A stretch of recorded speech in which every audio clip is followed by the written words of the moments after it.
How about now? Check 1, 2. Check 1, 2 on the voice. Check 1, 2 on the guitar.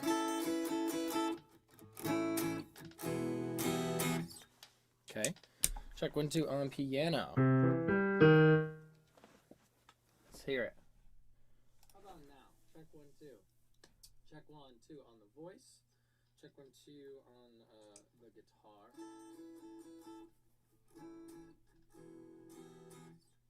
Okay. Check 1, 2 on piano. Let's hear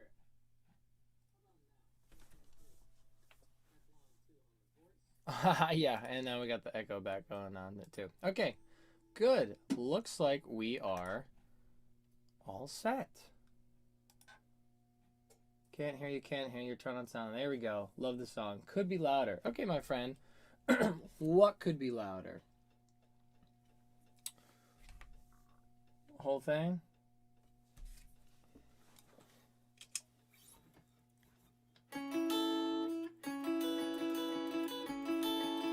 It's probably not going to be too loud. Easiest thing for me to do is just run everything through my speakers and then just have it go through this one room mic. You know what I mean? That's the easiest thing for me to do.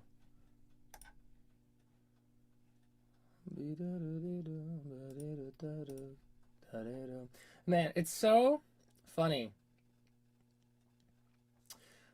Okay, overall volume. Well, I'm not sure how much more overall volume I have. I could check. 1, 2. Yeah, I'm probably gonna be clipping that a little bit, right? Check, check, check. 1, 2. That's a bit louder, right? Is that good? Should be better. Marquee Moon by When Obstacle 1 comes on. Alright, that's an interesting thing to start on. And I'm the only one that hears Marquee Moon by television when Obstacle 1 comes on. Because of the... I guess it does have like those basically like the power chordy type things, but like higher on the neck, like functionally serving as like almost like a snare kind of role. Let's see here.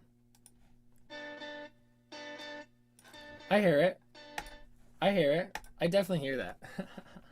What a badass guitar. Thank you. This is a Baum backwing. At Baum, sponsor me if you want. Everyone say hi to my dog. Oh wow, he's currently licking his junk. Wow, what a debut, Julian. My dog's name is Julian. Yes.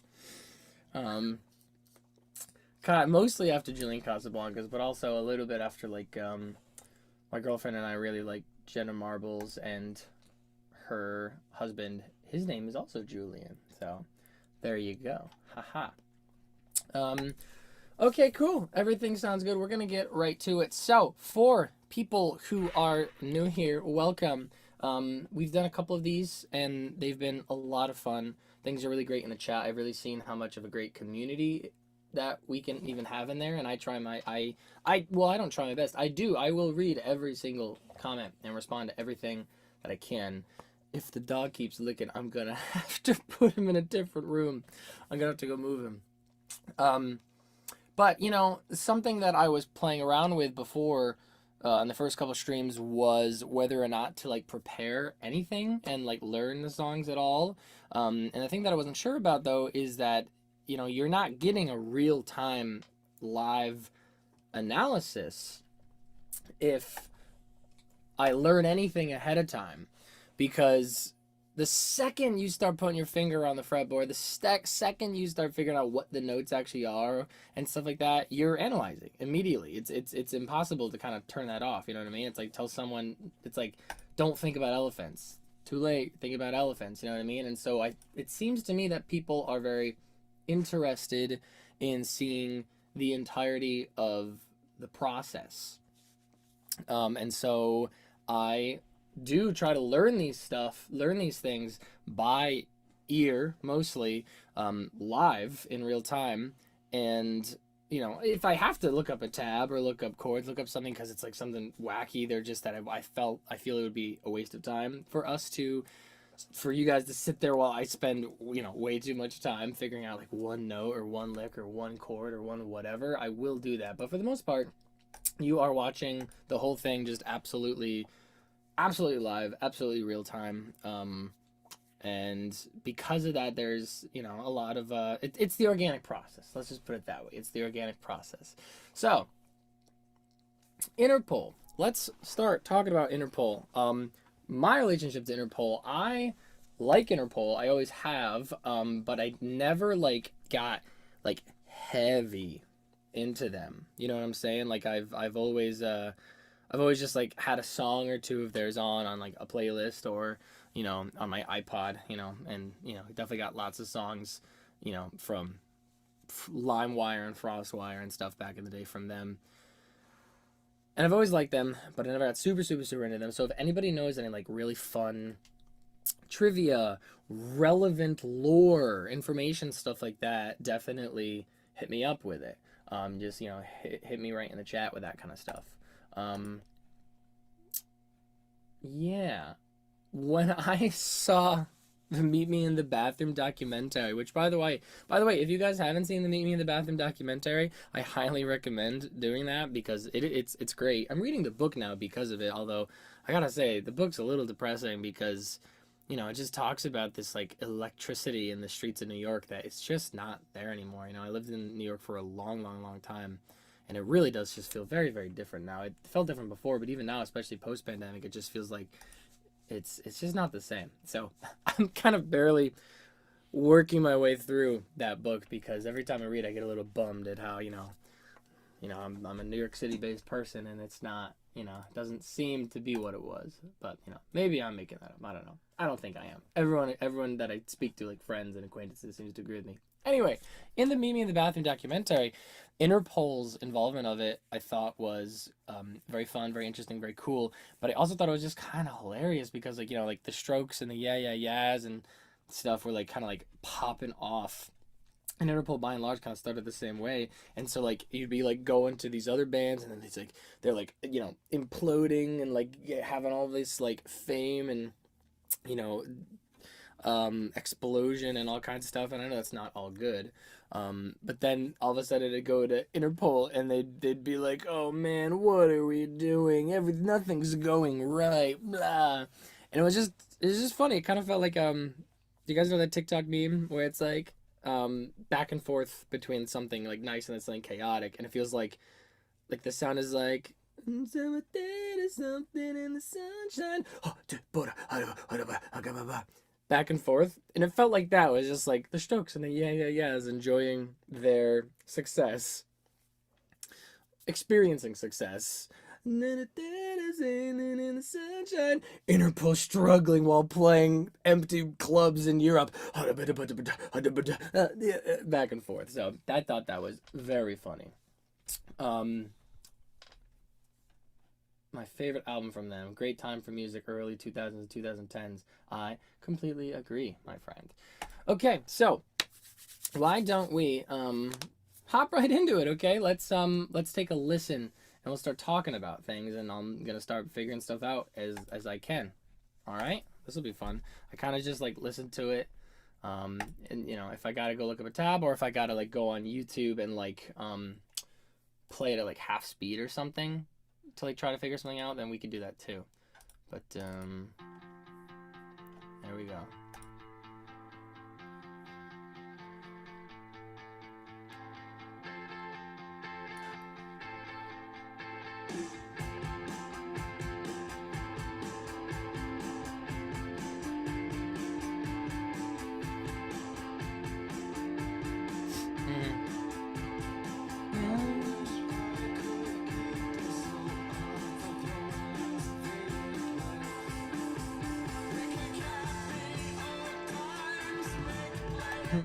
So, you know, something that I've always noticed about Interpol and about this song is that it's very organic in the way that things just tend to change and move, right? Like that starts that riff and you think, oh, okay, are we gonna play that riff? And then you only hear it for like 2 bars and boop, it changes a little bit. It plays around with a lot of the same notes, but then it just changes, and it kind of holds that top note, and then the bass note changes, and all this stuff where it's like it doesn't really play on these like uncompromising loops, right? So to bring up the strokes, and we all knew that we were going to bring up the strokes pretty early in this live stream.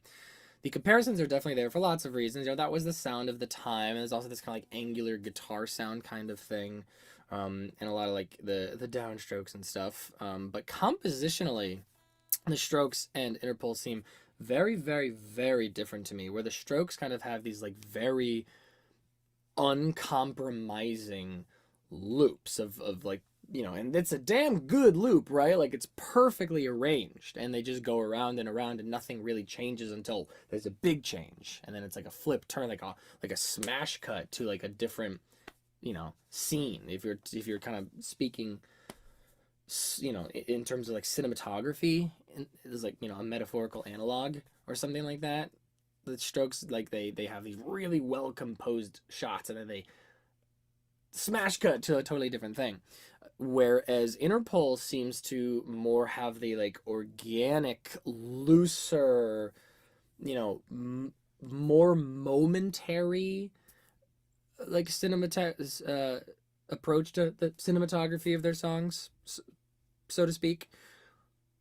Wherein, yeah, you know, there's moments, right? Like it's like, yeah, you know, this is generally the idea, but then this note stays and that note changes, and then you got to remember when this thing happens in the second verse, we do this thing in that moment, but then later, when we repeat the verse, we do a slightly different thing for that moment because of this, and it's a much more like jamming, organic kind of feel that, you know, honestly, I am unsure of how much of that is like kind of improvised, or at least just like felt organically in the studio. So if someone knows the answer to that, like I guess perhaps let me know, or maybe don't, because maybe I'd like to, you know, see if I can figure out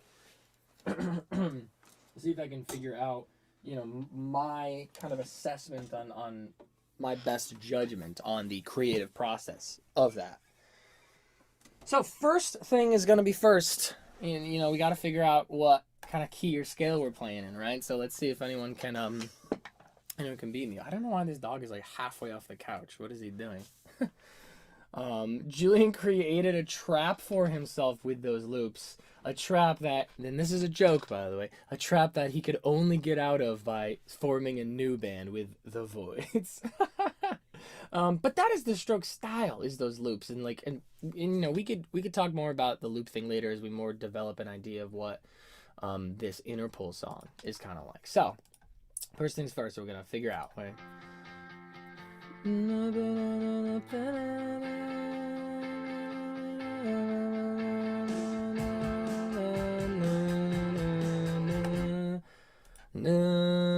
La la la, finding what feels like the first scale degree, what feels like do.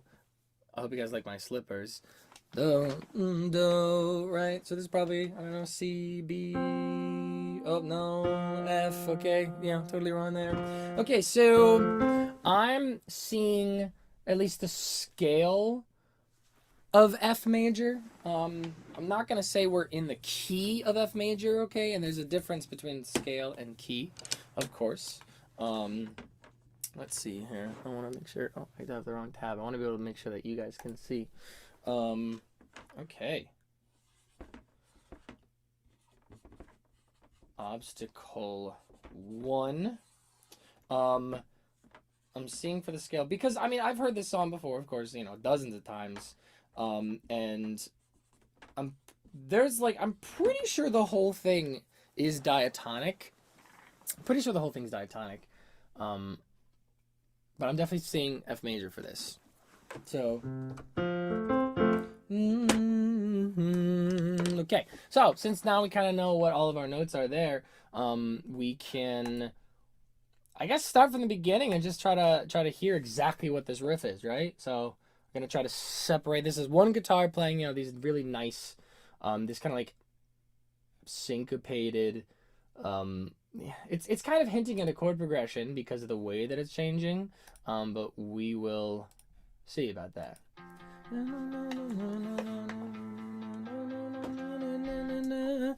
Nah. Okay, so that's giving me the 5th scale degree there. So we're in the key of F. So that's gonna be a C, I think. Yep. Hold on. There we go. But I think it was an octave down, right?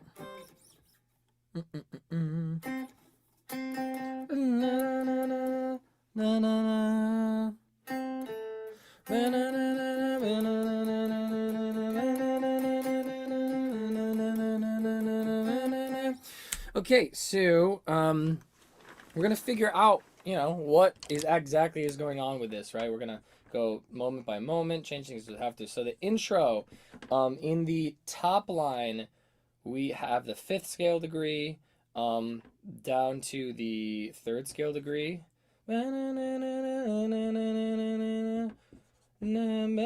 Back up, and then we loop that, right? That's the top of the guitar line. And now let's hear the bottom. Let's see here.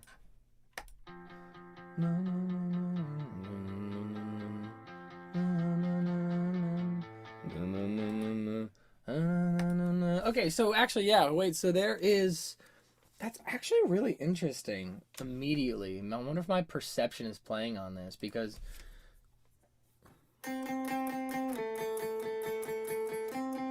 I am hearing that Zonky, what's up, Zonky? It's good to see you.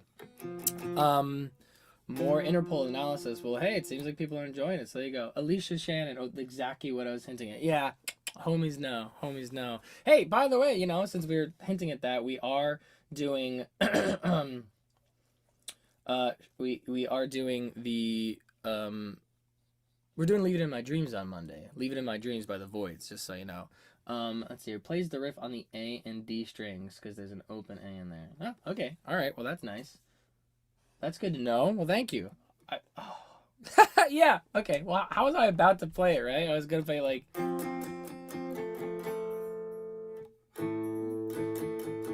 Yeah, that's kind of how I was about to play it. Where I'm kind of...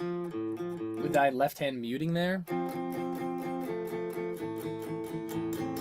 But, you say there's an open A in there, yeah. So, and I appreciate that. But, and you guys are welcome to, I guess this is just a personal request. That you guys are welcome to say this kind of stuff to me about like, hey, he plays it on these strings because there's an open blot in there.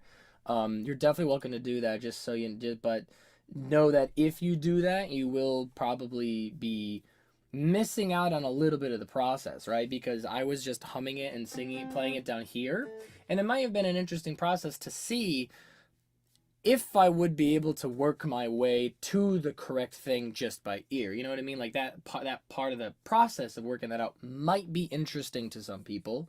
So maybe refrain from throwing out stuff like that unless I am clearly struggling, right? Maybe. You don't have to. You can do whatever you want, but that's just me speaking candidly on that kind of thing. So, that's a C, right? Okay, so.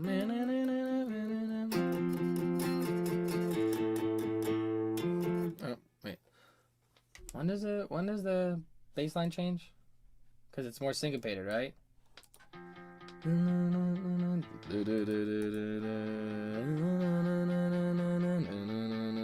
Okay, so that one changes. That one changes. I'm gonna have to change cables because this guy is oh, I also gotta tighten that up. Let me do that right now.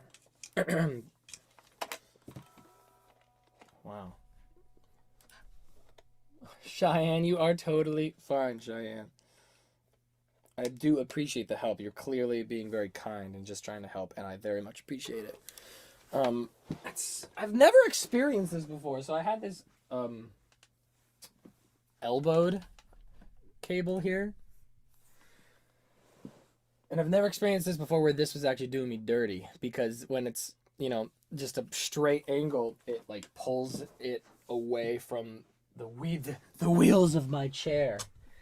how dangerous. And in this case, I feel like I was going to keep running into it. Okay.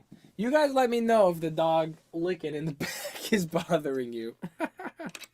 I'm going to leave it up to you guys to let me know if that's bothering you. So,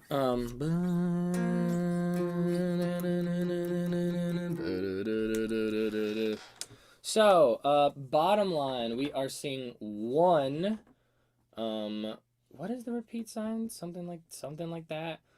Whatever. I don't need to be fancy. Forget music notation. Forget sheet music and all that stuff. Going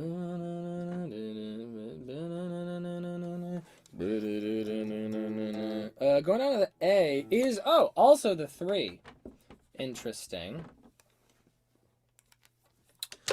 That is interesting. Okay, so the riff. So it's this interesting thing where, no, we love Julian. Oh, thanks. He is a good boy, isn't he? So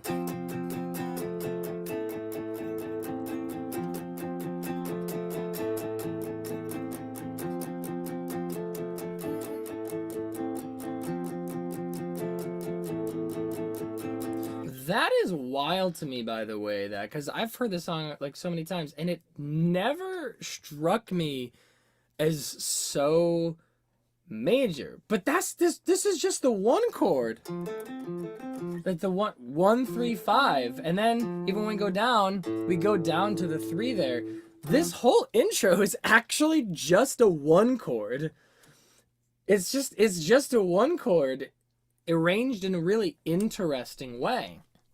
And that syncopation is great, right? 1 and 2 and 3 and 4 and 1 and 2 and 3 and 4 and 1 and 2 and 3 and 4 and 1 and 2 and 3 and 4 and 4 and whole thing's just a 1 chord, the intro, but it is specifically the syncopation that kind of makes it special.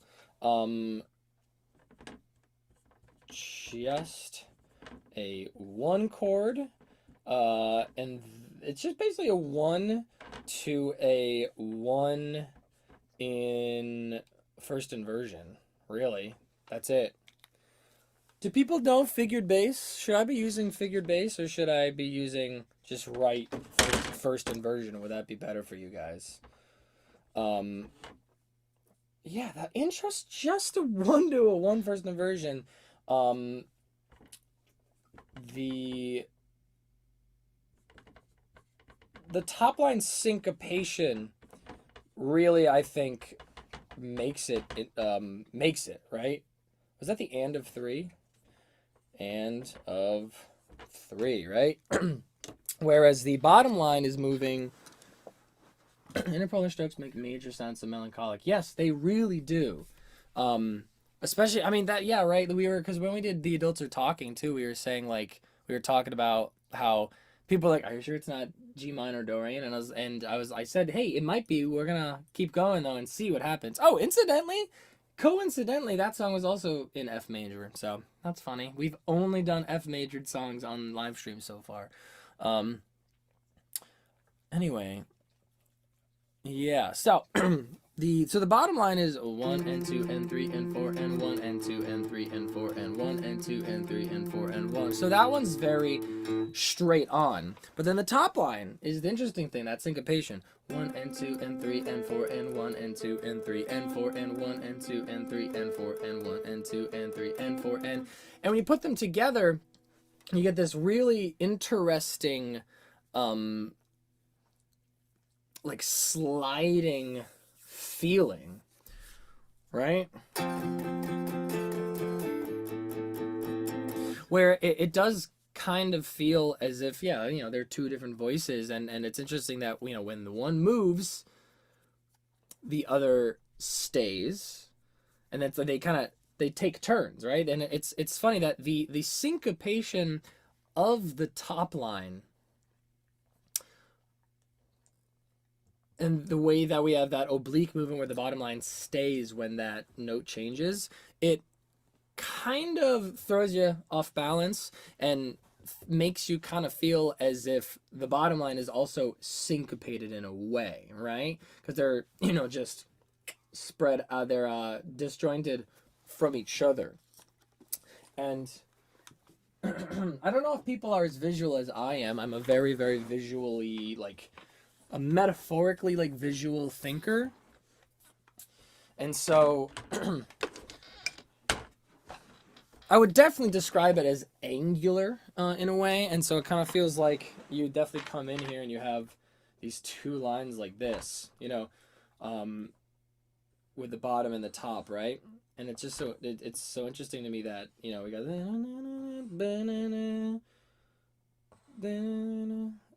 let's see here. I mean, this one kind of basically does that, right? And this other guy goes, you know,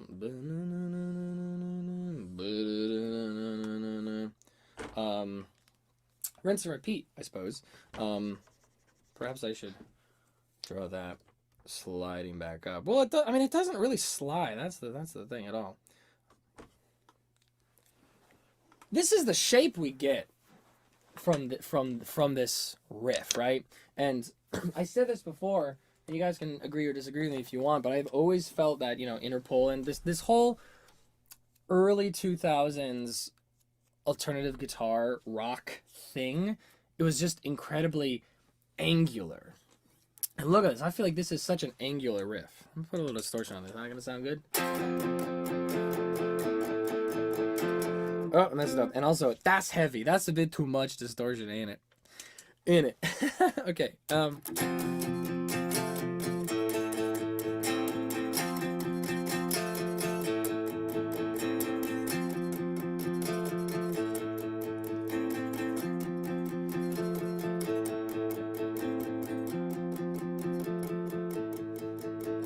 Man, and this is the funny thing though about this is that is such a good opening riff. Just the one chord. Very creative usage of the one chord, by the way. Because puppy, yeah, there he is. Look, he's posing. Hee hee. A very creative usage of the one chord because it doesn't feel like a one chord. I think a big part of the reason why this song does not appear major, despite the fact that this is like literally just playing like, you know, modified one chords playing around on it. So we start with the 1 and the 5, right? And maybe this would be fun for people to see it like this, right? So I'm gonna draw it like this, right? So we have the 5, and then we go down to the 3. Maybe I need a little more visual distinction here. We have the 5, and we go down to the 3, and then we go back up to the 5 here. And here we have the 1, and we go down to the 3. That's what we're seeing here. And the interesting thing, how long have you had your dog, Maddie? Thank you for asking. So, I got Julian in July of 2020. So he is like 3.5 years old. And my girlfriend and I have been raising him, you know, just like our little boy ever since. He's great. Just in the last like 6 months, he's like, his temperament has kind of chilled out a little bit. We're like, oh no, you're an adult dog now. Like he definitely, his default mode is adult dog. He still has the puppy excitement in him when you get it out of him, but it's just so interesting that, you know, you kind of take for granted the chaotic puppy energy because then one day you just realize, huh, you chilled out. Weird. Anyway, so why does this one chord situation sound so like angular and not major, right? Well, because we start here on the 1 and the 5, which is a power chord, right? And so when you're playing a power chord, you're like, I have no idea.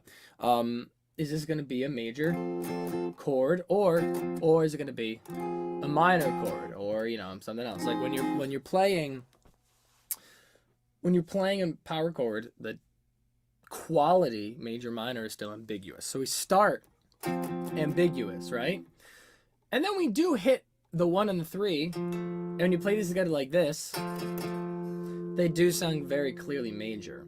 However, there's a couple things that throw you off that prevent you from being able to hear it as that major sound so clearly.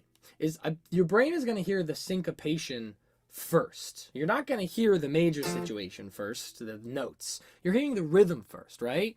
You're hearing that, whoa, all right, that changed so fast. Whoa, all right, we are moving and grooving. This is happening fast. We're on rails. We're going. And so by the time you would have enough time to comprehend it as that major 1 and 3 bottom moves, right? Right, this is like you were just about to figure out, you know, what if I held this out? If I held that out a little bit longer, you'd be like, wow, this is so major, all right. But we just move so fast that you don't really have time to comprehend it, to catch that. And then here's the other interesting thing, is then we go to the 3 in octaves, which really, again, is still part of our 1 chord. I'm certainly not going to think that this, or try to say that I think that like this has gone to a different chord, especially because it's like, you know, this whole song is definitely more modal than tonal to begin with. I mean, you know, in modern contemporary modality, it really combines like tonal structures with modal structures, but like, you know, it's hard to necessarily bring a chord progression to a song like this, and we'll get more into that later. And when you get to the 3 in octaves right here, like I said, that is implying a 3 chord, and a 3 chord in a major key is actually going to be minor. Ooh, right on that tune there. And so that just that slight implication of that 3 there, again, just kind of gets you off balance and gets it in between. We're like, oh, this could be that minor 3 chord. Could be that minor 3 chord.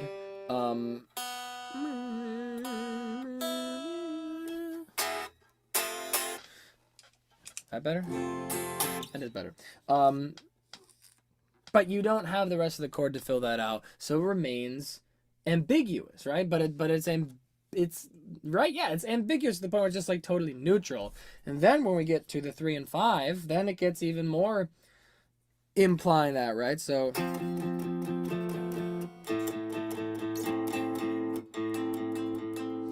see, when you have the 3 and the 5 here together, actually, I kind of jumped the gun on this. Yeah, this continues to imply the 3 chord, right? Because the 3 and the 5, you know, would be the 3 and the 5 would be the root and third of that 3 chord, which is a minor third. In this case, we're playing it in an octave, so this is going to be, you know, a minor 10th.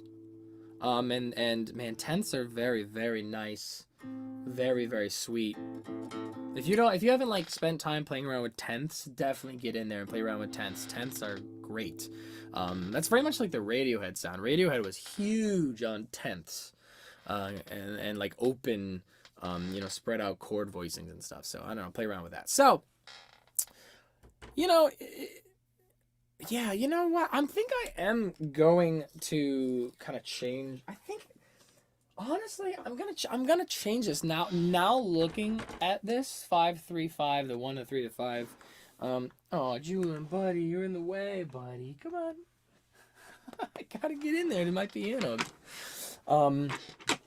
It does, to me, actually start to feel. Because, so, you know, technically the whole thing is just a 1 chord, but I think you could potentially see it as kind of going to the 3, a 3 no 5, which is interesting, right?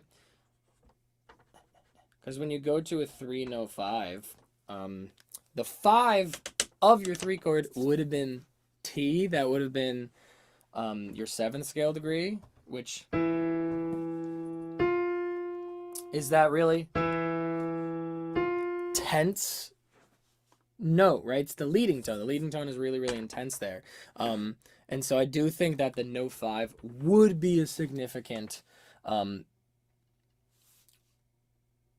demarcation here, notation here. So I don't know. I mean, let's play it on piano and see what kind of feels right here, right? Like what if, like if I was gonna play this, would I kind of play it like, could I play it like this, right?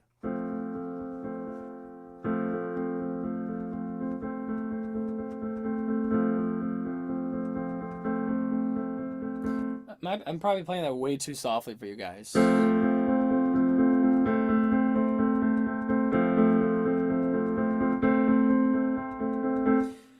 That feels right to me, honestly. So yeah, it does actually really more feel like a 1-3 no 5 rather than like just, you know, like I said, if we were doing it in the first inversion, like the 1 to 1-6 situation, one, it would probably sound something more like this, right? It'd be like yeah,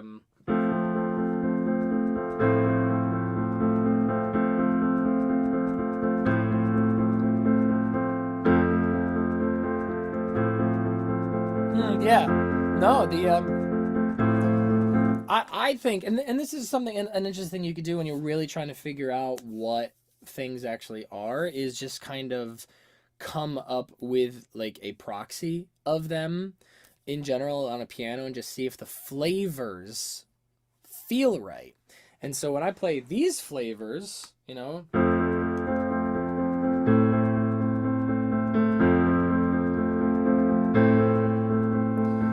that feels right to me. It's the absence of the first scale degree when we kind of move to this second quick part of the riff here that I think is crucial here, because if I keep that in, you can hear that it doesn't sound right, right? So just comparison, this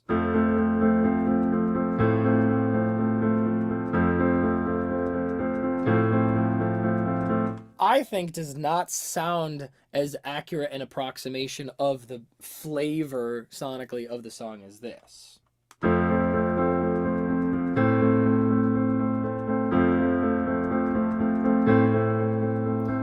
See, this still kind of feels like the song, right? I don't have the syncopation. I don't have the exact same voicings in terms of the exact same pitches moving up and down, but the approximation feels right. I wonder if we can add in that T. I wonder if that feels right here. Let's find out. I think it kind of works. Yeah.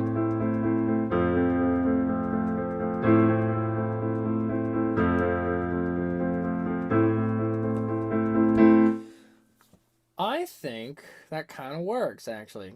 So I am gonna keep the no 5 here right now, but you know, it's funny. I said that the absence of that 7th scale degree of that T was kind of crucial here, but you know, through the process, we did see that actually it works. It isn't crucial to leave out the leading tone. You can kind of have the leading tone. In fact, that might be kind of nice, that you could do something like this, right? You, rather than having the F like this and inverting here, rather than having it here and moving here, why don't we just do this? Right? We could just do that. Or you can do it this way too.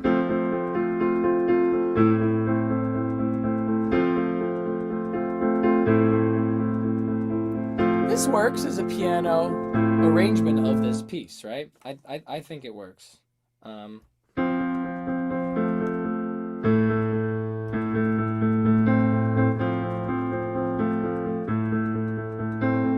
Nice. So there you go. That top line syncopation of the and of 3 makes a big difference here in making this feel great and syncopated and all this stuff. Something else that's very interesting about this is that these shapes are the same. Just one is just shifted over a little bit, right? What happens, you know, imagine that, you know, this is a looping thing like this, like Portal, right? Where if I move something this way, it'll come back over this way. If I do that, look, you know, think about what would happen if I take this shape here and I move it over by that 3.5 bars. Is I'll just draw this in a different color. Is if I did decide to do that, move this over, you would actually end up getting the exact same thing, the exact same shape. Well, it's not the exact same shape because we're moving in different direction. Oh no, wait, no, we're not. We are going down. Yeah, we go down. Exactly. So we would be on the 5 like this, and then we move down to the 3. Right there. You see that? It would be the exact same thing. So that's an interesting to me, is what they did is they have this kind of shape. And I don't think they thought about it in this way at all. I don't think this was purposeful, but I do think that this is part of the reason why it's just that first opening, 2 bars with this riff, like, just hooks you, is because, it's the geometry of it all is really, really, really great. In that they have these shapes that are the same, but you can make them vastly more interesting by simply shifting one of them over, right? So, you could have gone 1 and 2 and 3 and 4 and 1 and 2 and 3 and 4 and 1 and 2 and 3 and 4 and 1 and 2 and 3. We could have done that, but what we did instead is we just took those exact same rhythms and we just shifted them over a little bit, right? 1 and 2 and 3 and 4 and 1 and 2 and 3 and 4 and 1 and 2 and 3 and 4 and 1 and 2 and 3 and 4, right? What if we did that? What if we did that?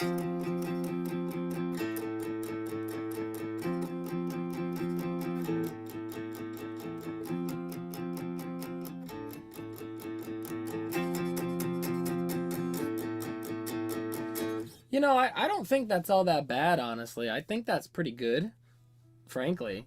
I do think that sounds pretty good, right? Like, you could have ran with that. You could have done that. But instead, you can make it a lot more interesting by just shifting it over that tiny little bit.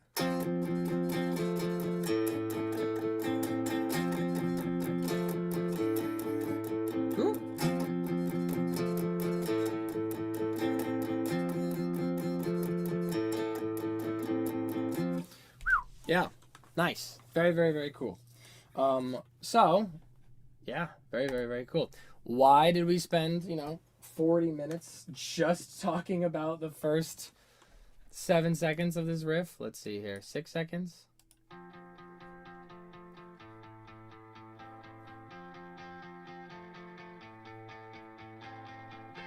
Seven seconds, right? Why is that? Because I know that this is where it starts to change and move to that more. It capitalizes. It demonstrates that momentary nature of Interpol's music that I mentioned earlier.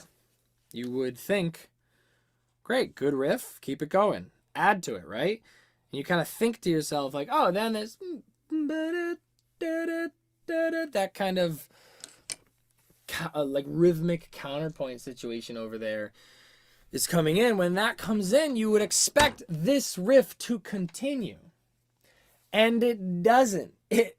You get like a variation of it that is like momentary and bespoke to, frankly, whatever the bass is doing and whatever the singer, his name's Paul, right?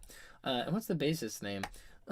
Whatever they were doing, right? They were like, all right, we played the riff, it's good, they heard it, now we're just gonna move forward and change it. We're not gonna play the riff anymore as we need to. Like, it's kind of ballsy, honestly. Just be like, yeah, cool riff, 7 seconds, you're done, you're out of here, right?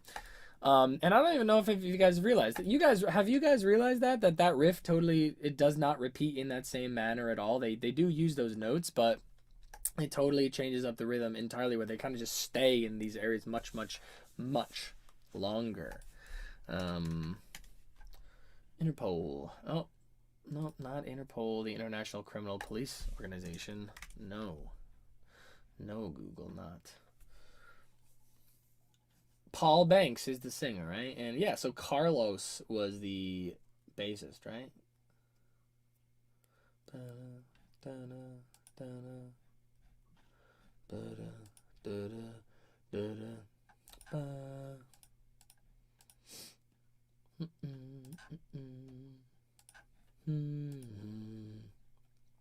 Yeah. So that's why I thought it necessary to go over these first 6 seconds in such depth immediately, because then it really changes from here on out. There you go. There's the first 6 seconds. Oh, I didn't mean to erase that. So then we can talk about the. Yeah, I'll do the 05. The stabby guitar, right? Let's take a listen to the stabby guitar.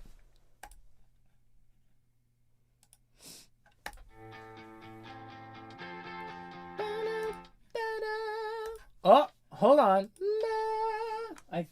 I think that's the 6th scale degree. Wow, this totally complicates things immediately. Is that true? Is he actually doing that up there? I'm gonna keep F. So that'll be a D. Is he playing that D up there? Oh, but higher.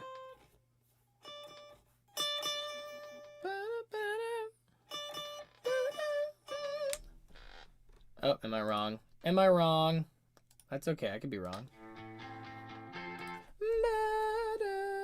No, okay, no, it was not the 6. It is the 3, which is gonna be.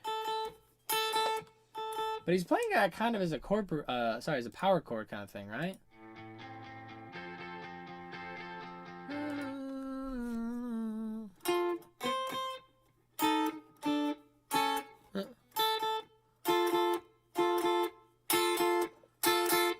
Is he playing the 1 there? I'm trying to hear that.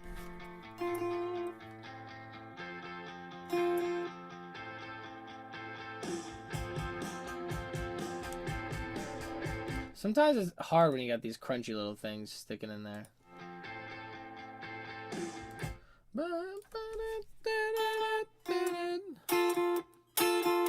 Maybe, well, let me put on a little bit of distortion, see. Yeah, okay. Right? Am I wrong? I think he is just playing that there. Just the 1. Again, it doesn't. Hello, new friends. Welcome back.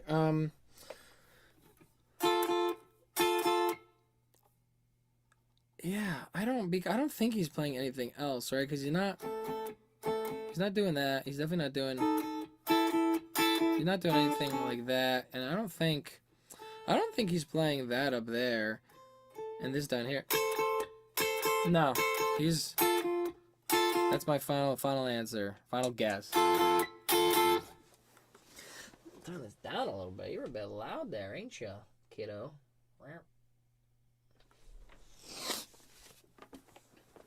So then, let's do this. Okay, so then the next guitar comes in. So this is that first guitar, that first intro guitar, the.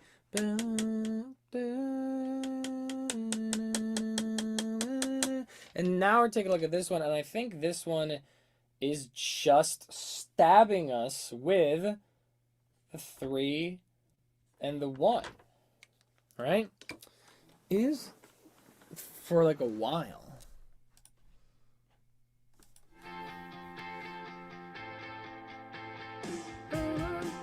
Yeah, I can.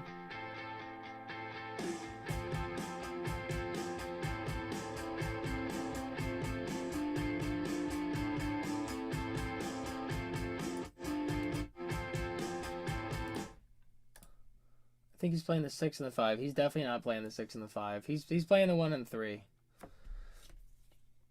6 and the 5 would be, yeah, it's definitely not that, because that would be, 6 and the 5 would be, yeah, and he's definitely not playing that. He's playing this. definitely what he's playing there.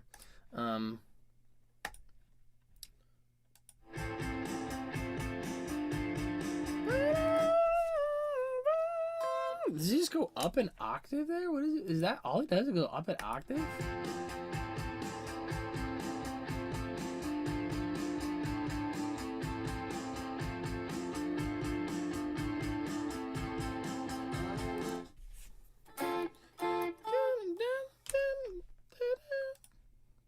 So he adds a note in there, doesn't he?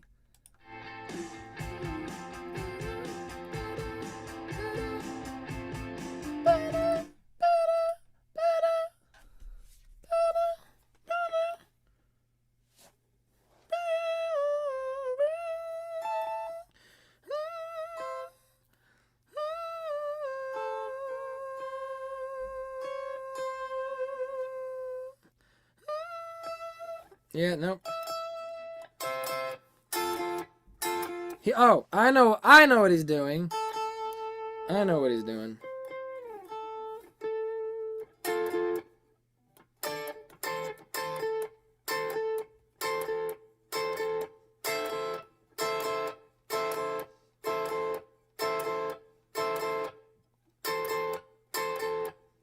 Okay, so check it out, right? This is the fun part, right? This is the fun part. I did figure out he was.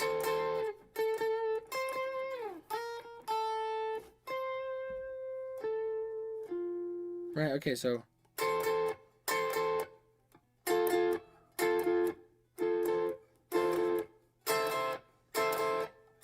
So there that is there. Okay, so I was hearing this as like the main melody note there.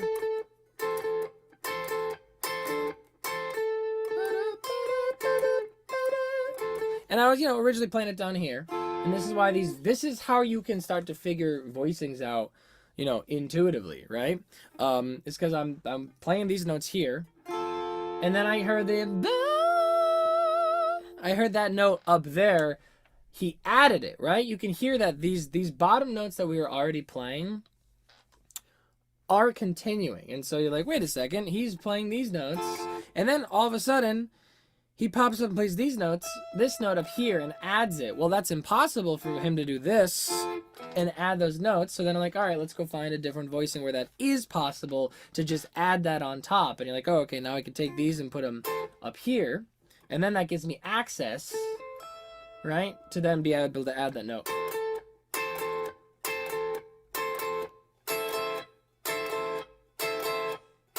Get to add that there on top. And that is really, really, really interesting for Coverton. So 1 is definitely, so I was wrong. I wasn't 3 and 1 there. He was actually playing 3 and 5. 3 and 5. And here's another interesting thing about the guitar as an instrument too, is the register on which you play the notes will affect what note kind of feels like the main melody note there. Like when, because like the note I was grabbing, I knew that it was like a chord-ish situation, or at least 2 notes, like a chordoid, whatever you call that. And I had to grab the first major note, like the melody note of that cluster. And I was picking out that third scale degree. That felt like the lead to me. And so the way to get that was here on if you're going to choose to search for that on your top 2 strings, then your melody note's going to have to be the one on top. So then I'm like, well, I have no choice other than to put that third scale degree on top on the E string. So then intuitively you'd be thinking, okay, I'm playing the 1 and the 3. Because then you're like, well, is he playing the 3 and the 5? Well, if I stay on the same strings and I move to play them here, all of a sudden I'm hearing this note as the melody of it. And I'm like, well, that's not right, because that's not the melody note I'm hearing. But when you move them to the G and B strings way up here, the way that the guitar, sings and reverberates, it changes it so that now you hear that lower you kind of more hear that lower note more prominently, right? Isn't that interesting? When you're playing on the B and E strings, you hear the E string as the predominant note, which is the higher string. And then when you play the same two notes on the on different strings, all of a sudden now like the lower note feels like the predominant note. It's just so fascinating. And this is why, guys, when you're playing and arranging and recording and songwriting and composing, it's important to just try the same chords or pitches even in different places on a guitar. So not only are you going to want to try different voicings in terms of like different pitches in the same chords, but like different voicings of it, but you're also going to want to play around with the same pitches just on a different position on the neck, right? Because you might just be like, hey, I don't like that. But what if you played those same exact pitches here?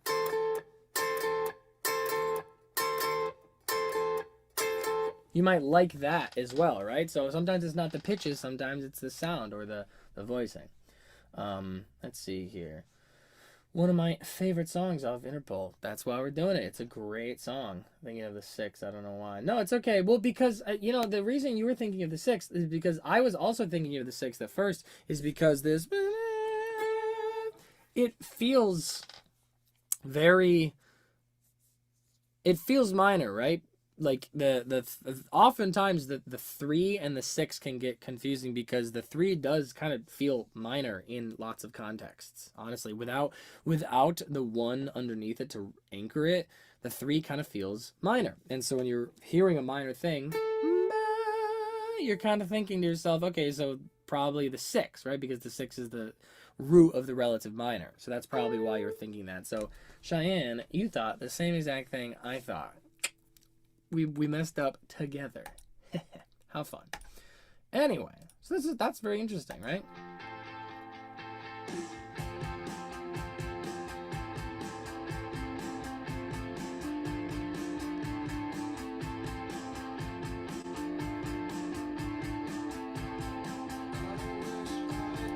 Right, so this is very funny, right? Because you know how when I was doing just the intro, I was saying that we didn't have the 5 there, but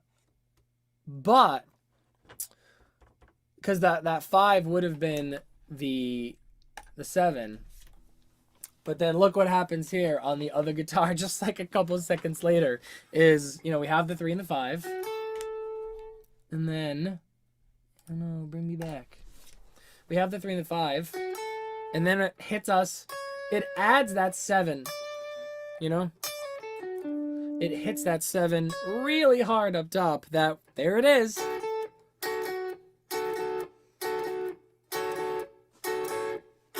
Wow, geez. I gotta get this guitar set up. Does anyone know how to do a setup? Anyone want to teach me how to do a setup? I really gotta learn how to do that. Because I gotta like lubricate my nut or something like that because something weird is going on. Anyway, let's see here.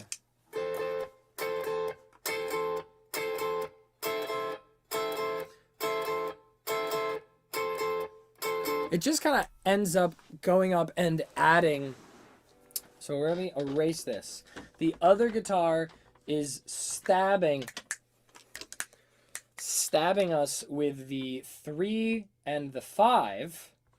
And then eventually it adds, now it stabs us with the 3, 5, and the 7, right? So the 3 and the 5 definitely, especially when we have the 1 in the bottom, it's kind of giving us 1. But then 3, 5, 7, well, that is clear as day. Your 3 chord right there. We're playing it right there. But it's not the notes necessarily that make this other guitar that comes in interesting and cool.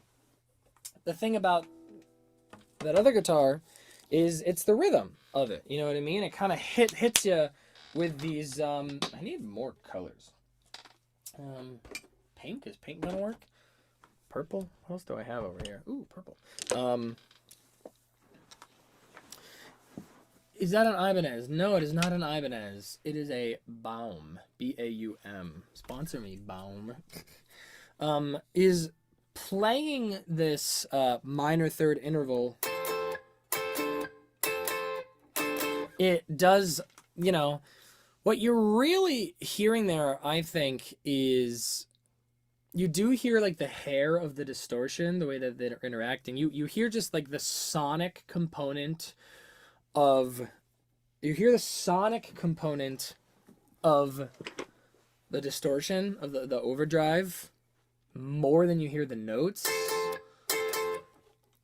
And then you hear the rhythm most of all. Bada, bada, bapa, bapa, bapa. It's like knocking on the door, you know what I mean? Or even it's like an alarm, right? Or some, yeah, let's go with an alarm. It's almost like an alarm or a beeping of something going off. Like, I don't know, a honking of a horn. I don't know. So it rhythmically comes in. You combine the distortion with the rhythm, and it brings with it a sense of urgency immediately.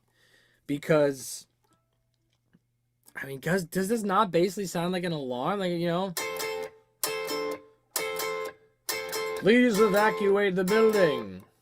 Everyone pay attention, there is a fire. You know, like that kind of thing. It feels like that, right? And that's accomplished really by the distortion. The choice of notes that help the distortion. Like, you probably could have done a power chord or something too. You probably had other options if you want.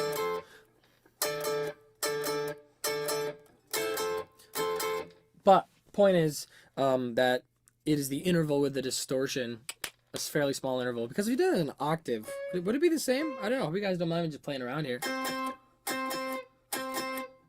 That would work too. All right. So it's two notes. It's got to be two notes. Because if you do the one note, that sounds like an alarm clock, right? That sounds like good morning. Good morning. How you doing? Welcome. Time to wake up. Time to brush your teeth, kind of thing. But you add a second note, and all of a sudden it's just like, please evacuate the building. You know what I'm saying, guys? It is the non-musical component. It's that sonic component of it that really communicates and puts you in a feeling, in a vibe. I've been trying to learn to set up a guitar as well. I got a Gretsch 2622. Factory setup is all right. Yeah, right. Same. I still got the factory setup on this one too. This one's kind of new. Seventh coming in and out makes it feel like something's wrong too. Like an oh man, what is this heart doing? I love you, heart. Like an emergency anticipation. Right. Exactly. 100%. Everyone, please remain calm. Get out of the building. Just kidding. Run. Please get out here faster. It's even more urgent. Right. Exactly. And it's the drum component too, right? So everything is a drum, right? Like James Brown famously said that, right? Everything is a drum. So, you know, you in the one guitar you kind of have this, you know, kind of vibe, right? You know what I mean?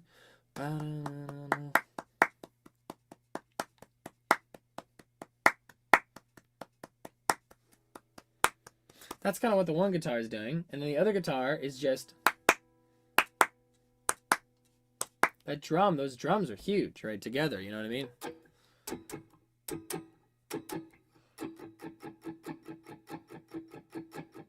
Very, very, very different vibes. So, anyway, so this comes in. It is higher, and I hope you guys don't mind. I'm actually gonna. What I'm gonna do now, where did I put my eraser?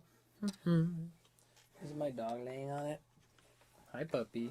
No, come back. Hey, bud, come here. Come on. You wanna go up on the couch? Good boy. Should I tuck him in? Should I tuck him in, everybody? Hee hee hee.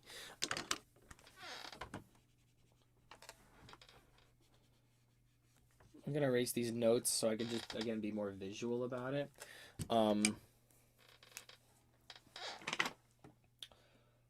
Right, so this is your guitar riff, and all of a sudden it's like 1 and 2, you know. Wait, actually, let me find, since I'm kind of drawing this to scale rhythmically, What is it? 1 and 2 and 3 and 4 and 1 and 2 and 3 and 4 and 1 and 2 and 3 and 4 and 1 and yeah.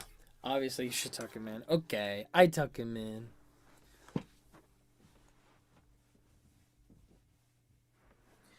Here you go, puppy. Might be too warm for him. We'll find out. Oh, you guys can't even see him.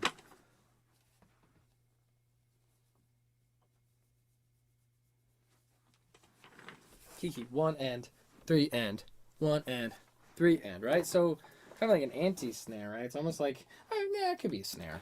It feels kind of like a snare more than anything else, honestly. Dave Grohl talks about, looks a bit like Beardo's Ibanez Iceman. It does kind of look like that, yeah. Dave Grohl talks about playing guitar like his drums too. Yeah, 100%, especially because Dave Grohl is a drummer. I see now that it is not much like that. It's been a long day. You're good. You're good. Okay, so this was 1 and 2 and 3 and 4 and 1 and 2 and 3 and 3 and 4 and okay, so it's kind of like, yeah, it's kind of like, you know, bop bop, bop bop, bop bop, bop bop. You know what I mean? Like that's kind of what's happening here. You know, this is this kind of thing, right? And it's. This is, yeah, I mean, this is definitely a huge reason why this intro of the song just immediately hooks you. And it only gets better from here, too, you know? Because this is kind of chill, obviously, right?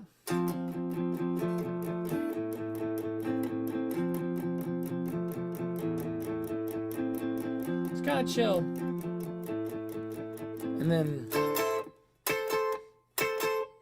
Right? It's interesting that it brings you in with this kind of like, oh, this is kind of going to be like a vibing kind of situation for a moment here. Like,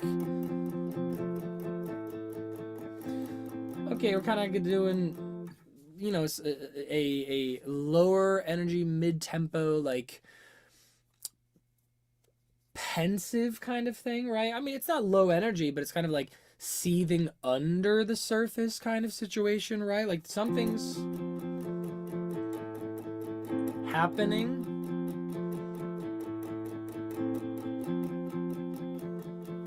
But it's staying under the surface. Like you still have control over the situation, the emotions and everything. You know, more melancholic and pensive. And then all of a sudden, this comes in and it just all of a sudden totally hits you in the face with so much more urgency, right? All of a sudden you just got whiplash because you were like, I thought we were chilling, but now all of a sudden we're hitting his face with this urgency with a very contrasting piece of information, this very contrasting part, right? That it totally interrupts the whole thing. Like sounds like a person pacing, right? Yeah, exactly. It's like this. Yeah, exactly. It's like a person being like, yeah, I know something's wrong, and I'm nervous and anxious and pensive, but like, I still kind of have a handle on the situation, and it's probably not gonna blow up in my face, right? Just kidding. Watch out. You know what I mean? The contrast. Both emotionally, sonically, but then also the fact that this is all just straight, right? This is just straight. 1 and 2 and 3 and 4 and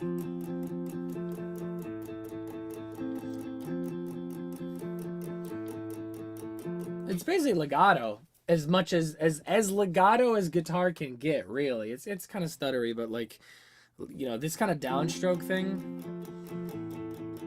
It's as best you can get to kind of getting legato, like sustain on a guitar properly. Not properly, but like in spirit. And then you get hit with this very staccato stabby bit. It is rhythmically, texturally very, very contrasting. It's a juxtaposition. Very, very, very much so. And I believe when that comes in, the other guitar kicks on the distortion as well, right? Let's see.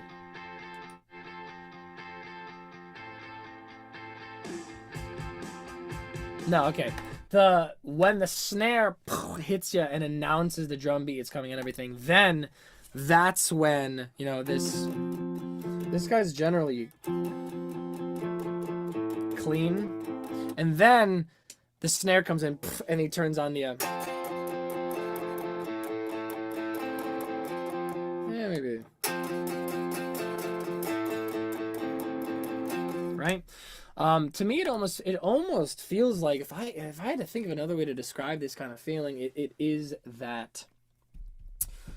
it is, yeah, we're gonna imagine it's like a person pacing the room.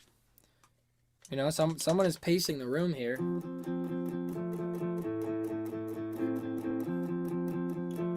And someone else comes in, speaking very loudly and definitively, and then a snare kicks in, and it's now this other person, this person, they're all of a sudden they're inflamed, they're emotionally aroused, just like the other person, because the other person came in emotionally aroused, right?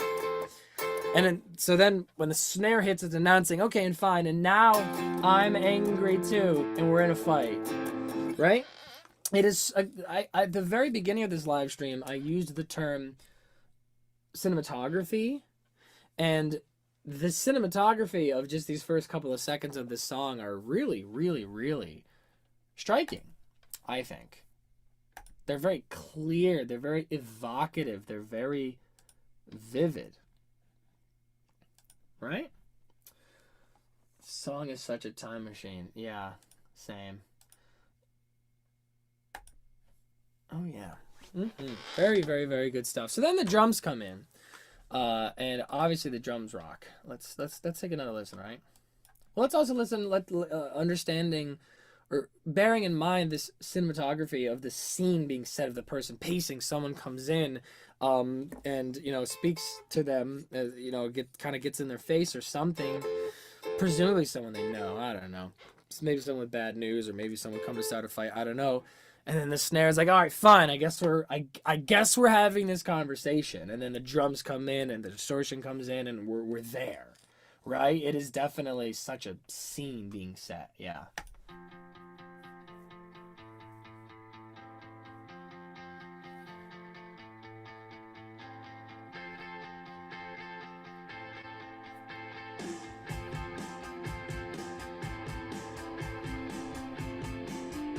Yeah. Oh yeah, very good. Guitars are arguing, this drummer's trying to mediate it. Interesting. That's not how I took it, but you could. The guitars are arguing and the drummer is trying to mediate it. Especially coming off of where we did the adults are talking, where we were definitely breaking down the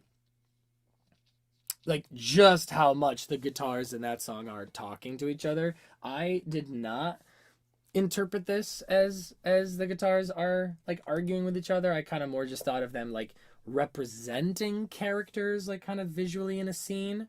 I don't really think they're arguing with each other, if not for just aesthetically, I suppose. But I more just think that they're just representing a dance, right? There's figurative dance, where different dances represent different characters. This is figurative music with the different characters, the different guitars just kind of representing things. But it is more like a dance, I think.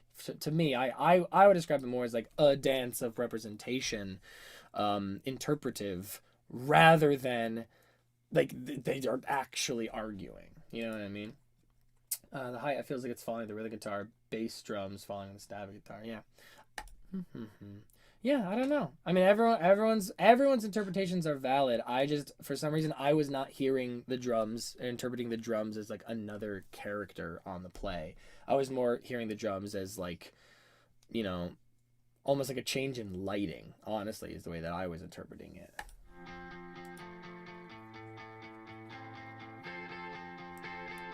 Let's talk about that bass. Actually, before we talk about the bass, I wanted to try to figure out, see exactly how that original rhythm guitar, how that changes, because again, it does not repeat this riff. It kind of changes and does its own thing as it needs to, right?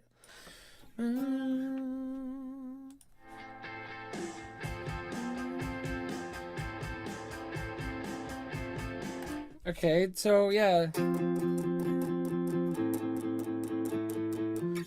it changes just enough, you know.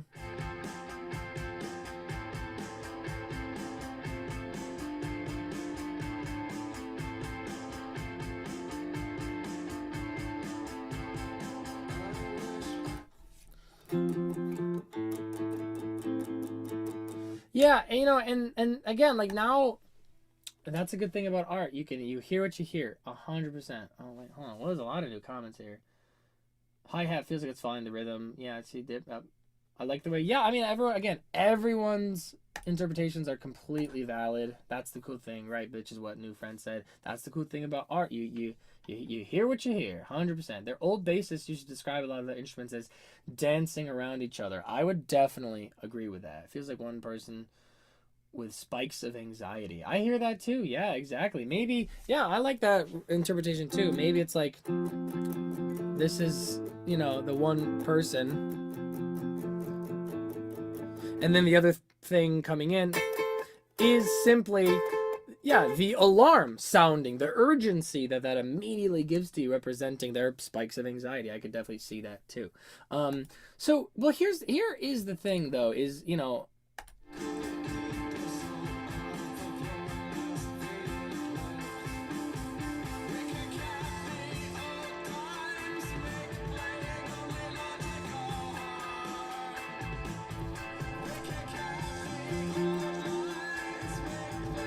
right. So, you know, what's really really interesting about this one here is I think it'd be a waste of our time, honestly, I think it'd be a waste of our time for me to sit here and try to figure out like exactly when this like main rhythm guitar is changing different notes, because it seems to me there is not much of a easily identifiable pattern to it. It just feels like, you know, they're just, as they want, just moving these around.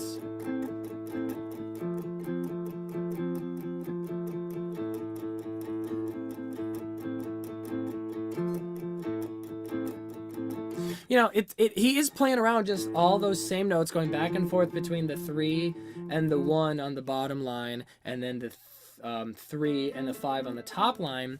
But it just is very momentary, as I described earlier. There he is, a little puppy moment for everybody. You just let out a big sigh, little guy.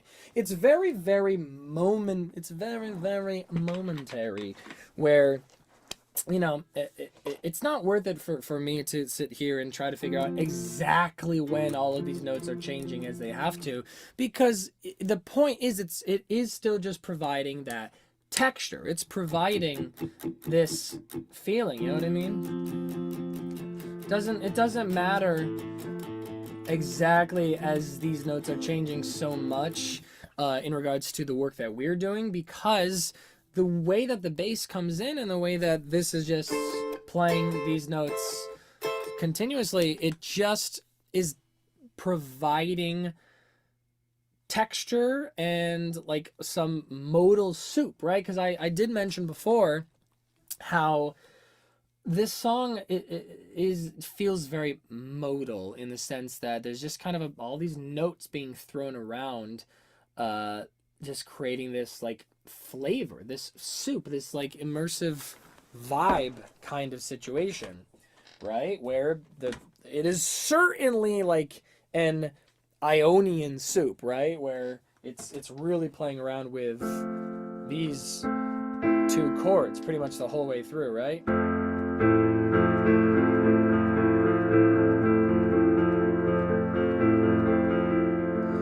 And so it doesn't necessarily matter in regards to the discussion and the breakdown of exactly what this song is, or breaking down why this song works and what makes it so great. It doesn't really matter exactly when the guitar plays this note and exactly when it plays this note and that note and this note, because that's not the point. Clearly, that's not the point. And in fact, I even think that there's maybe even just like a touch of feel and improv in that, you know, just feeling and jamming in the moment when they were recording, just moving it around. Or at the very least, they just practiced it and played this song and jamming in a room together for so long, to the point where whoever's playing that guitar just like developed like an intuitive feeling, a sense of when he should change here and when he should change there, that does not necessarily align with any type of chord progression, but rather just,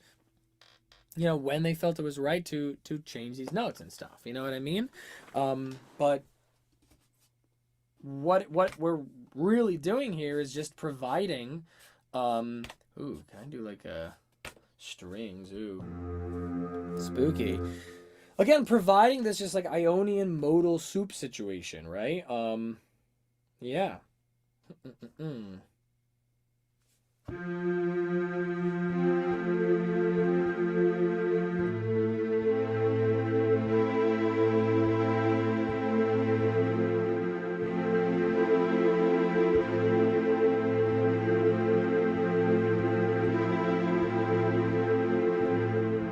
It's really, yeah, it's modal. It's just a modal thing, right? And that's the texture that guitar continues to provide. So then moving forward, I mean, let's see, just so we can get a handle on what everything is doing before we get a look at the bass and the vocal melody. Do those stabs do anything different?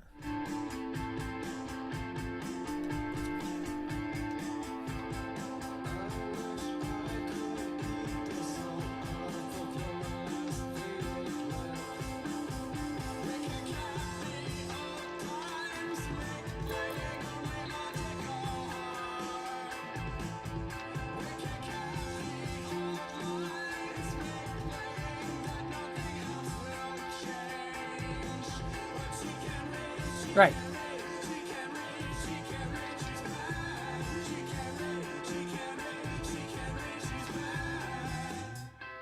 Yep. Right. So the stabby guitar bit is definitely more following an identifiable pattern, where it is definitely playing just the 3 and 5 for a little bit, and then it changes to the 3 5 7, right? And it kind of treats those as the chords back and forth, whereas the other guitar is moving kind of indiscriminately between all the pitches around here. And I even was this time trying to listen, okay, is that other guitar moving in relation to what's happening here? Are we whether we're playing these 2 or these 3 notes? And no, I was listening, I was like, it was the bottom line, right? It was just moving around back and forth between the F and the A there, even as this was staying on one note, right? So again, just that modal soup, right? And he just took the time to figure out, like, I'm just gonna move this here for that reason and that there, and you know, it's not, you know, significant to the analysis of the song to know exactly when those notes are changing. So that's just very, very, very interesting. I have 2 dogs. Well, that's great. What kind of dogs do you have? Tell me. My guy's he's a golden doodle. Okay, let's talk about that bass. Oh, the bass is so good. The bass is so good. I might have to look up a tab of the bass just because, like, it's so, again, so momentary. I mean, you know, as we said before, Julian and the Strokes, as they're often compared, these bands are compared for many reasons. They have these uncompromising loops, and they're great loops, and they make it feel so tight. But Interpol is like kind of more loose and organic in that way, or as a juxtaposition to that, or in contrast to that, where things are just way more momentary and organic. I mean, just listen to like the way that these like drums grow, like this like crescendo situation, right? Like you would never hear that if they weren't so momentary.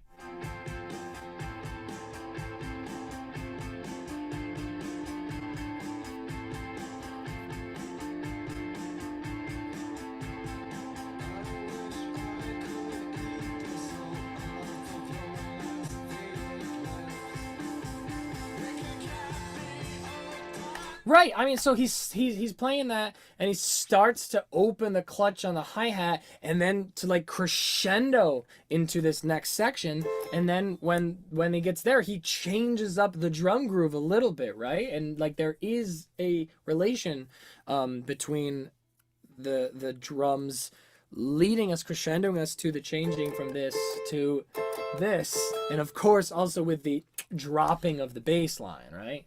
Because that bass line is so good. You. Big old rough collie and a small-ish medium megamont. Very nice. We love ourselves a megamont. Fender. His registered name is Rocket Roll Dreams Come Through. That's such a crazy name for a dog. Who came up with that name? Did he come with that? That's so funny. Okay.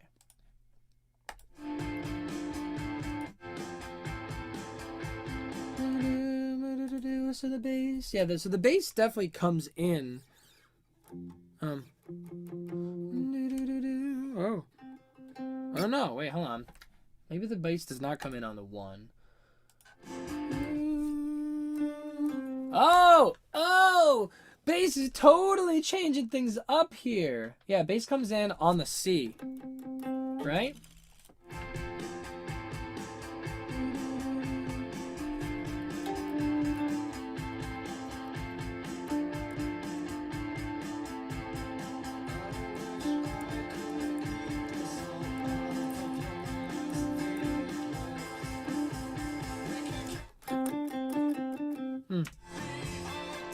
Woof, yeah, and that totally changed things up. So when the bass comes in, this is so, you can tell more than one person in the band probably wrote this as opposed to the Strokes.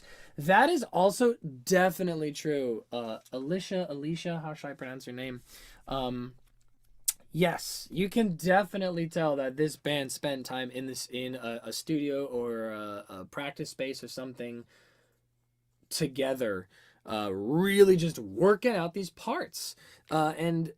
And you could tell, honestly, you could tell that they knew a little bit about music, but they definitely did not have like any amount of well, they definitely did not have a significant amount of training, so to speak. Just and that's not to say, that's not to be elitist or say that it's worse off for that at all. It's just it's to say that they do not in this song seem to demonstrate, or in most of their music, at least on this album, they do not seem to demonstrate any kind of like compositional training because of the amount of unconventional choices they make and the lack of like conventional choices that they make in any way. A big part of the reason you can tell the band definitely wrote it all together, at least in terms of like the arrangement and the parts, is just because of how organic everything is, right? Like this guy comes in, you know, like if someone was composing this, they probably would have said, "Hey, bassist, you got to play these notes," right? But then the bass comes in, and he comes in on that 5th scale degree on the C there, and then he comes in on here and adds the 6, which is one we haven't seen yet, and it completely is gonna like, you know, change any kind of chordal understanding if there was one to begin with.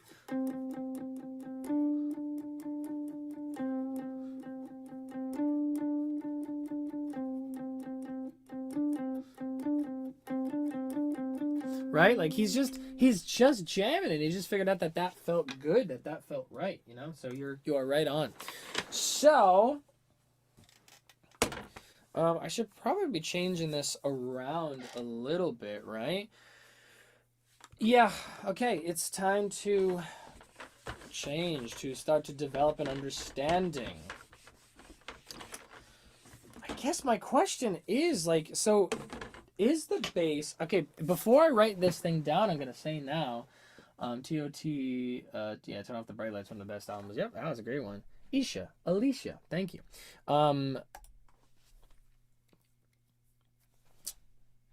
Gotta see what that bass is focusing on. Does the bass continue to focus on the C? Because this might change. Depending on where the bass is, that might change.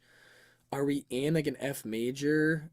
Sorry, are we like in an F Ionian modal soup? I mean, it does feel Ionian, but...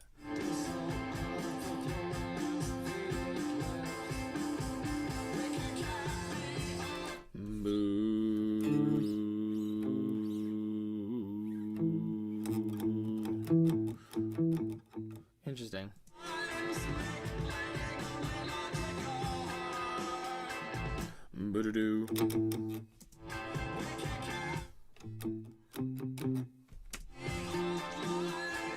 Do do.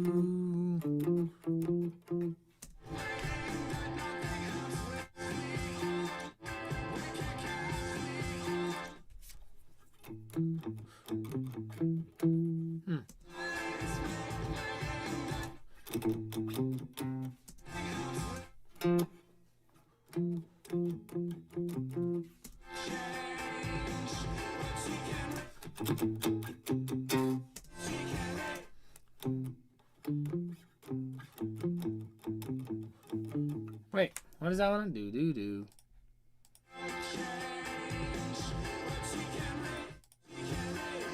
Booty do booty. Boom booty do do do. Boom booty do booty do.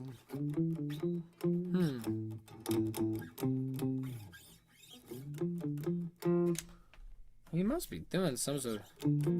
Yeah. He must do that kind of thing, right? Yeah. Interesting, yes.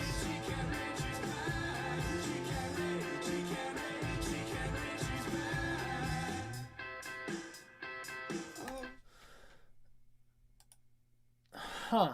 Yes, more collaborative. Yes, indeed. Okay, so this is definitely becoming very, very, very, very, very interesting very quickly.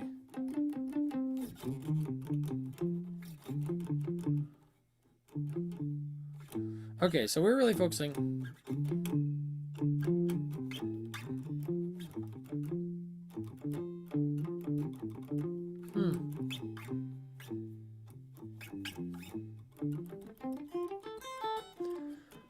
Oh, it's almost pentatonic, but it's not. It's almost pentatonic, but it's not. This is so interesting.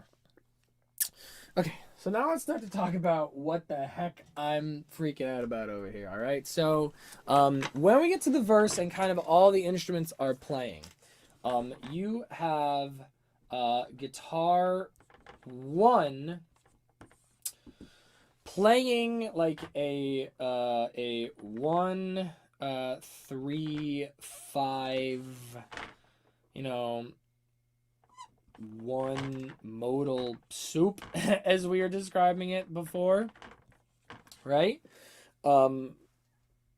Providing that like driving texture, right? And then you have guitar 2.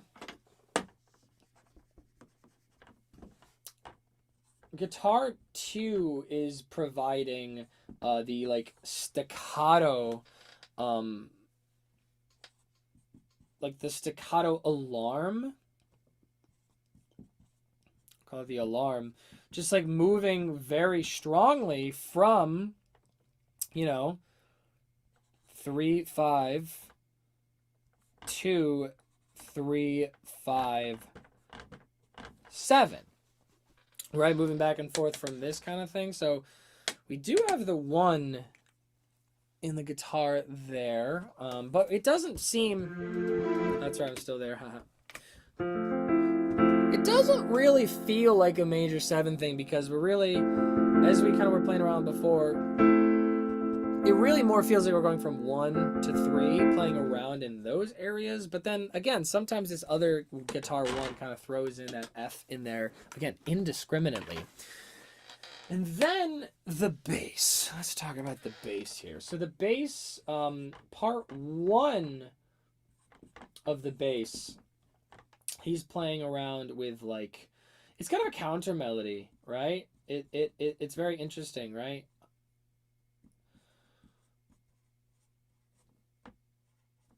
Of like 5 to 6. So he definitely took this idea, the idea of this from earlier in the song, this main guitar riff. The top a bit, that kind of thing where we're playing these notes and then we're syncopated, switching around back and forth. That's definitely where Carlos, the bassist, got that kind of idea from, especially because he does start on the 5.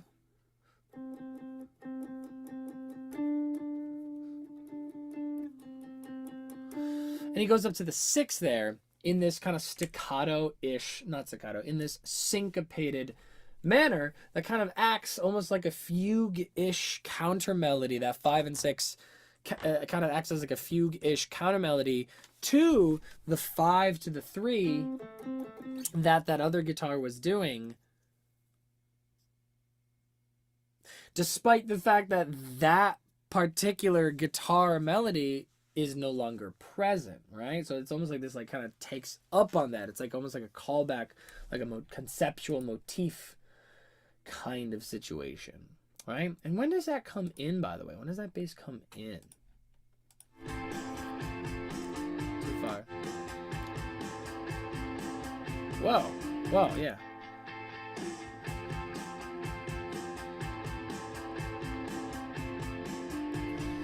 Yeah, right? Exactly. It comes in on the and of 3. It's like 1 and 2 and 3.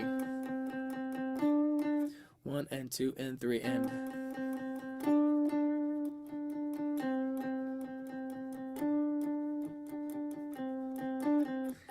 Very, very, very interesting. We do love a fugue. Fugue-ish. I wouldn't call this a fugue. I was saying this is like this approach to writing that counter melody of taking this and then taking that and trying to like play something else off of it. That kind of thing is fugue-ish. I wouldn't call this a fugue. But we do love a fugue, yeah. Let's see here.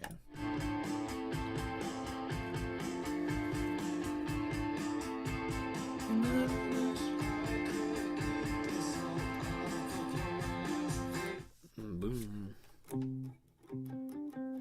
Does it go down to the... It goes down to something there, right?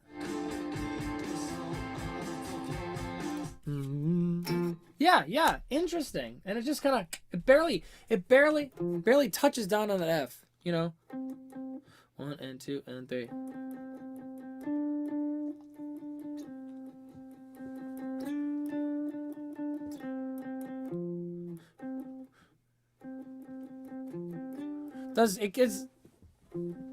It definitely hits down on that 1 just a touch there, just for that one moment. That's...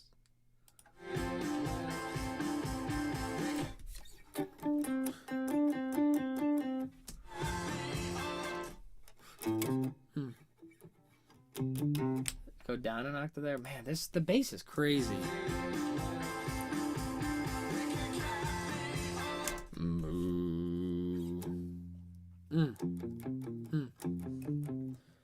What? No way.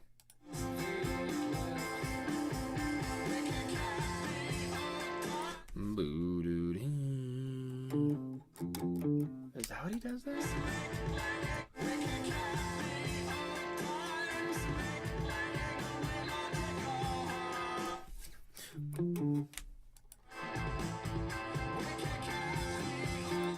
Boom booty doo. God, that bass line is so wild, isn't it? Bass line. Okay, but there's really, again, we're getting this. It does kind of have the two parts to it. I'm gonna barely say there. It touches the 1 in this counter melody bit, just for a second there. So we got kind of the 1 section, and then we kind of have this second section when things kind of get a little bit funkier, right? A little bit funkier when it drops, when that bass drops. It's so interesting. Oh, I'm all blurry. How long have I been blurry for, guys? You didn't tell me. You don't have to tell me. It's fine.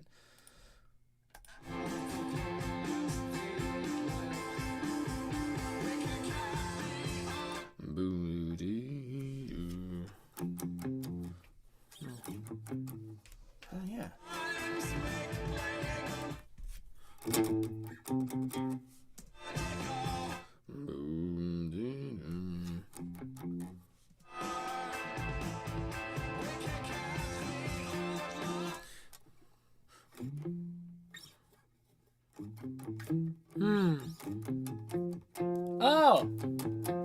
That's what he's playing around.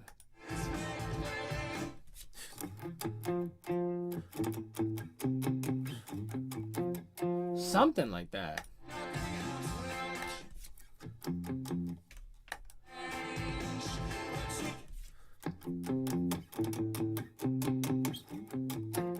That kind of stuff, right?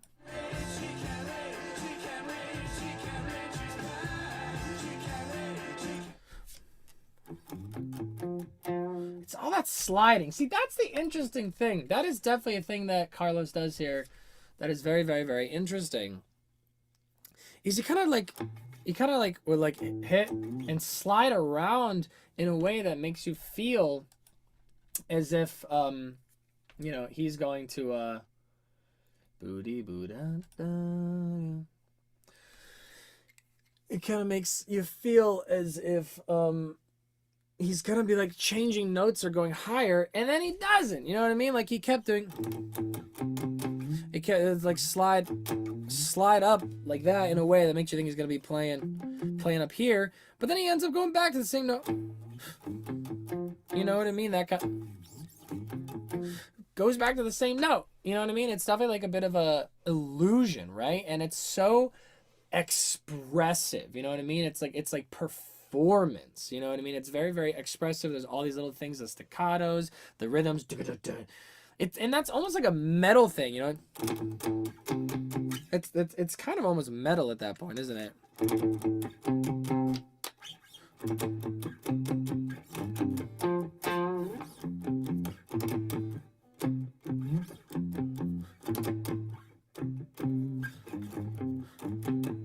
Yeah, right. There's definitely a metal influence from this in this bassist. I mean, with the drummer and him going like that's so interesting.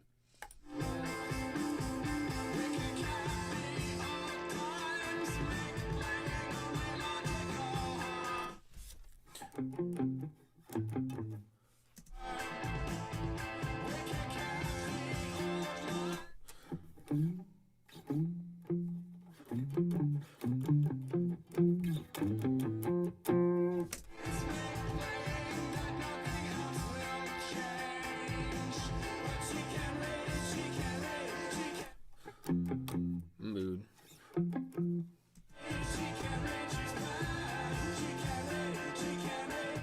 Maybe it does. Maybe it does go up.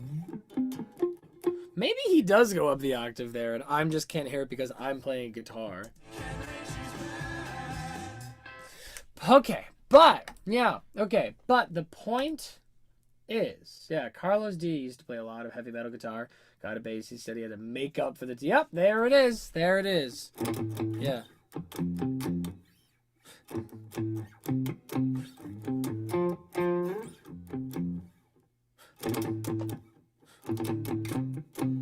Yeah.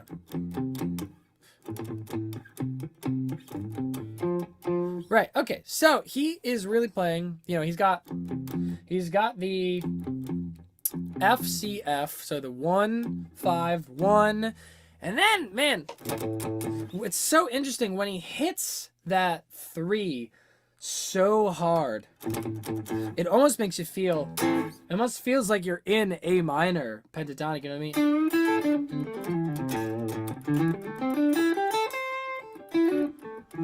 But then you play it and you're like, that's not right at all. Nope. 100%. Yeah, it doesn't feel like he's exactly. You're clearly not anywhere near A minor at all. And yet when he hits that A that hard, it almost makes it feel like that's the resolution and that you should be centering around the A minor. It's so fascinating. Let's see here.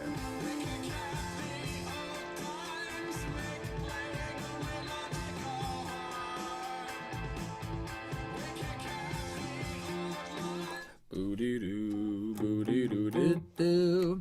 Okay, so then he goes to the part 2 where he's dropping, right? Boo-dee-doo. Part 2. Yeah, having that number there is going to confusing people. Drop. We'll call it the drop section. Yeah.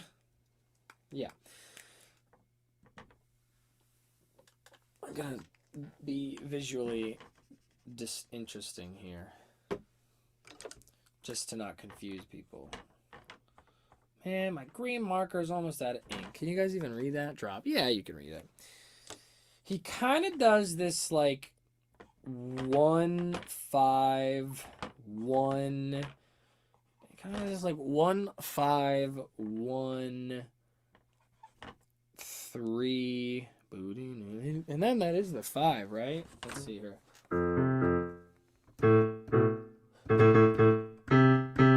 Yeah, it goes up to the 5 there. 3, 5, and then he does this really interesting booty boo. Yeah, and then he hits again the 3 5 3 up to the 1. Like, this is really the main thing he's doing. This is so interesting. I really am interested in seeing what is going to continue to happen later in the song, because, you know, what are we seeing here, guys, is we have a 1 3 5. We got our 7th scale degree here. We're really playing around with this to almost like trick you and make you think like you're focusing on the 3 there. And then honestly, it's also a little trick of the light as well, trick of the ear, that when he plays this 5, it also makes you feel like that is the root, right? When he comes in on this 3 so strongly, it feels like that's the root of the whole thing, which would be like, oh, kind of, yeah, this like, yeah, Mixolydian-ish thing. But then, yeah, it's not Mixolydian as much as it's just like this like ambiguous major feeling. And then after he drops and he's focusing on that 3, now it feels so major, right? And it feels like, sorry, it's the opposite. It feels so minor, right? He hits the 3 and makes it feel so minor. Major and then minor. Which is, again, wild. I mean, this is making you wonder, are we in, no, because there's no. Yeah, I mean, yeah, this song is modal if I've ever seen one, you know? It's there's just a soup. It's just a big old soup of your Ionian, you know what I mean? With the exception, we're gonna come down here and talk about the vocals in a second, but it's just so interesting that it's just like this is so like ambiguously like Ionian, like no 4 soup. That's what I would call this right now. It's Ionian soup, no 4. Not allowed. No 4 is allowed here, which almost makes it feel pentatonic at times, right? Ionian, no 4 soup.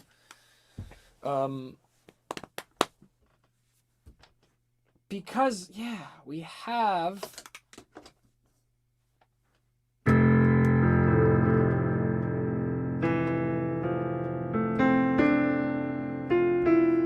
You know, like, we have all of that stuff.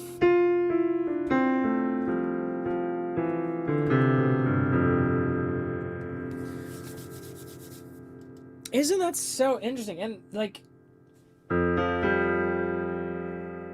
there's no 2. There's no 2 either. We haven't seen it. We'll see when we get to the vocals. We'll see when we get to the vocals. I was like, wait, this soup does not feel right.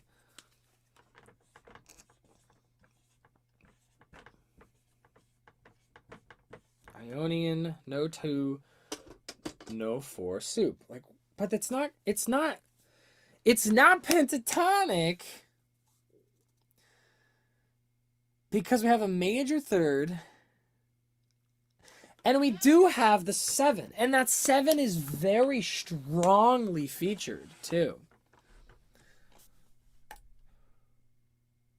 It does feel super minor. Obstacle 1 to modal soup boogaloo.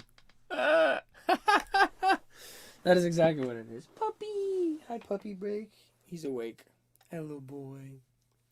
Everyone say hi, Julian.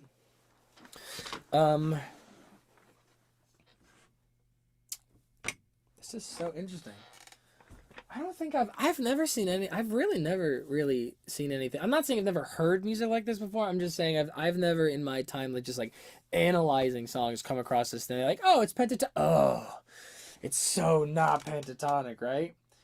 Because you could think to yourself, all right, is it A minor pentatonic, right? Because you have your 1, your 3.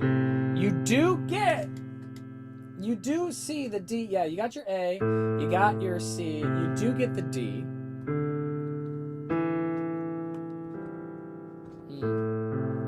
1, 3, 1 flat 3, 4, 5. Well, you get the 6. No, yeah, there's no way. Yeah, because you get the flat 6. You do not normally have a flat 6. 1, 2, 3. Yeah. Oh yeah, exactly. There you go. So you're almost like is this minor? Sorry, is this like an A minor pentatonic modal soup? A pentatonic modal soup. You can have a soup of anything. It doesn't have to be like, oh, this is like. You can have a pentatonic soup if you want. Absolutely. You're like, yeah, maybe 1 flat 3 4 5 flat 7 1, and it really feels like that when Carlos is doing the, when he does it. When he does that kind of stuff, you're like, oh yeah, definitely feels. It definitely very much feels that. But then, is this pentatonic minor? Absolutely not, because we have that guy right there, that focus. I mean, the F is so clearly, emphasized here in so many ways. So then you do end up with this Ionian no 2 no 4 soup, right? So if like let's say you had like an F major situation, right? Like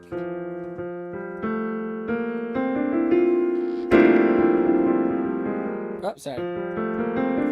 That doesn't sound like obstacle 1 at all. But then what happens if you take out the 4 and we take out the 2?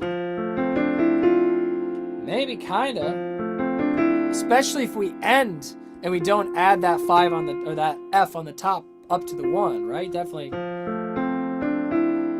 That's so interesting.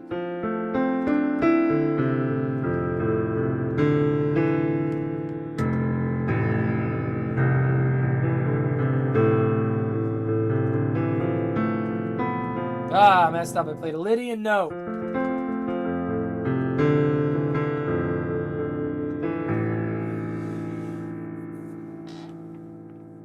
It's so fascinating. It's fascinating. I wonder, could you call it a pen? No, you can't. You really can't call it a pentatonic at all because it's got that one very significant half step with that 7. But they never play on it. You know what I mean? That's the other thing texturally about it that's so interesting, is that they never play on it. You know what I mean? It's not like they ever do the. They never do that.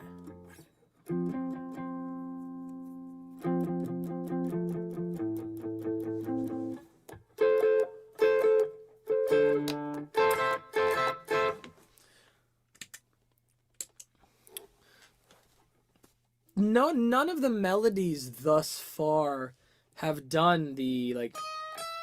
Oh wait, yeah, there we go. The 7 to 1 situation playing around with it.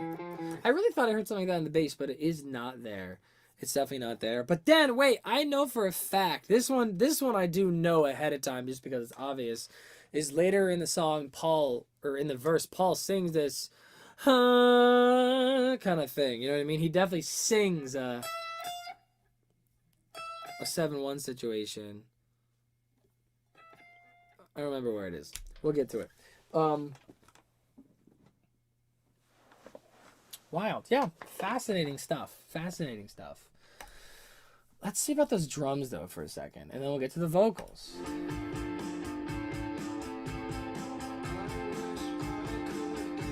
Right, see, that's what I'm saying. Like, look, like, when we're here and there's just the guitars and stuff...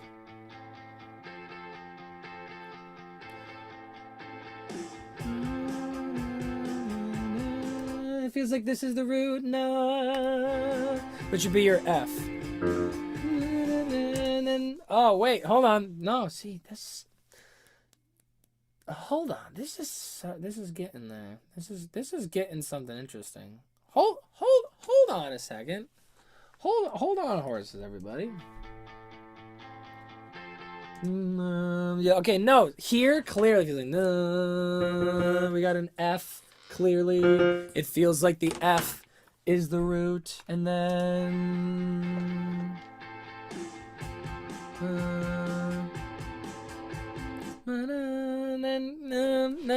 well, now that I've sung F as the root, that definitely feels like the 5 to me. However, you know, as was just evidenced, you know, we have our brain harps up here, and they get calibrated.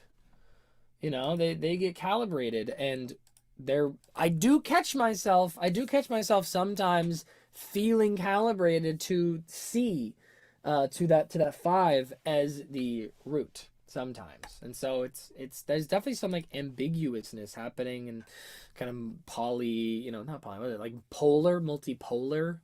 That's a thing. Anyone look into multipolar tonality? It's a very, very, very interesting thing. And this is kind of, it's not really, it's like multipolar modality kind of situation, a little bit, kind of, sort of, I don't know. Anyway, right, then we end up here, and it feels like we're focusing on major, while Carlos's bass stays, while that stays up there, it feels very major, which I think is very interesting. And then when the Carlos's bass drops,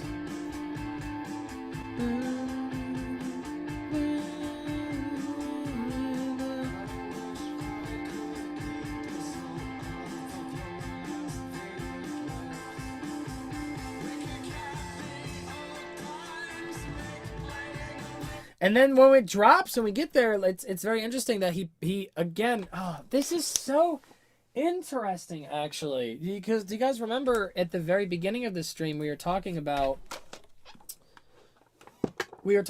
how this, come back please,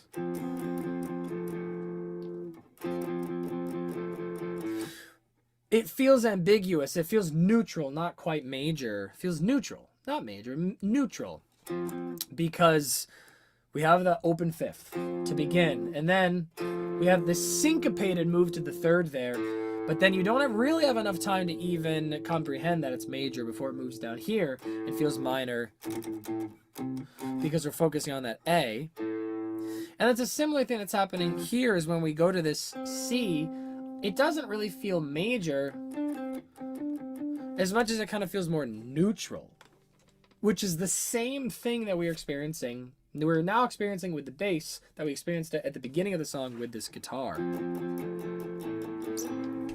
Very, very, very interesting. And then when he drops, he goes to this when he hits the same thing with the open 5th, the 1 to the 5, the F to the C there, it again kind of feels neutral. And then all of a sudden, when he hits that 3, the A, it gets really minor.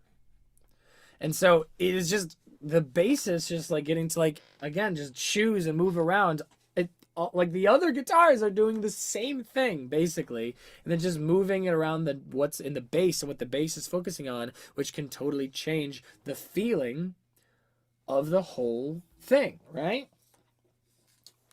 So to kind of move back to this like modal soup situation, right?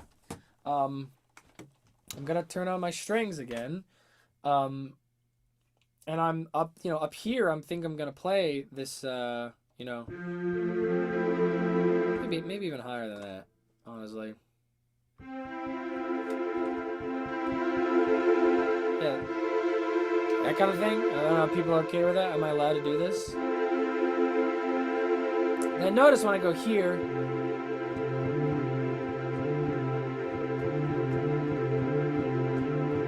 it feels very neutral, doesn't it?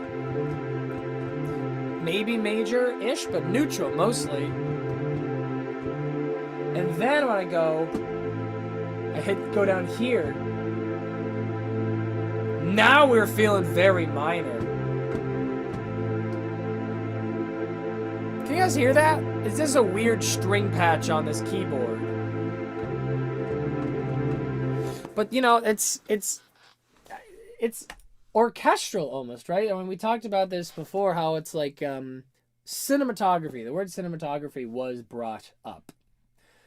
And it once again feels very appropriate here. When like this, what I just did here on the keyboard is basically scoring music, right? It's like movie scoring, basically, at that point.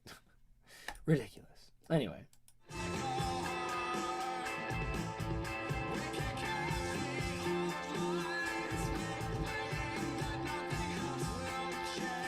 Okay, so, you know, this is all very, very, very cool. And again, that bass line is really cool, but we definitely got to give it up for the drummer, right? Like the way that the drummer is using his hi-hat clutch and his snare and his like syncopated kick, you know, in conjunction with that bass is like that. The rhythm section is going really hard on this song.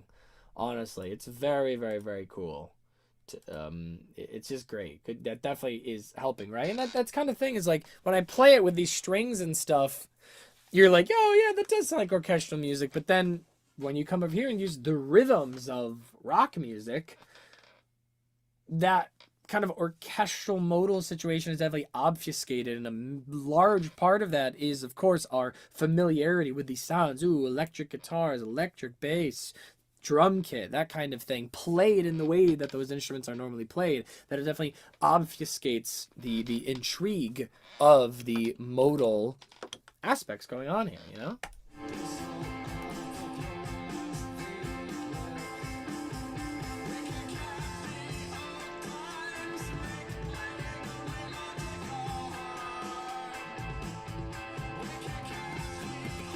Oh yeah, like because when the bass goes, the kick drum is like it's kind of this like wow, it's so cool. It's really, really nice. Yeah, rhythm section going hard for sure. How these are the things, you know? Let's see here. I can insert ads, delay ads. I got all these tools I never even looked at for my live stream tools. Insert ad, delay ads, create a highlight video, share. I'll have to look at more of these things. Okay, it's time. I think so. We're definitely just doing the verse here today. We've been at this for a while. It's definitely time to talk about the vocals, right? It is absolutely true that Paul's vocals here are playing a pretty large role in the vibe, right? He's got a very expressive, kind of loose cannon voice. You know, it's kind of that classic post-punk voice, like kind of, you know, Joy Division, kind of almost like a very like frank kind of voice. It's interesting. It's honestly like Bowie-esque in a certain way as well, honestly. Okay, what is the melody doing? Let's find out. And this is probably where we're going to end for today.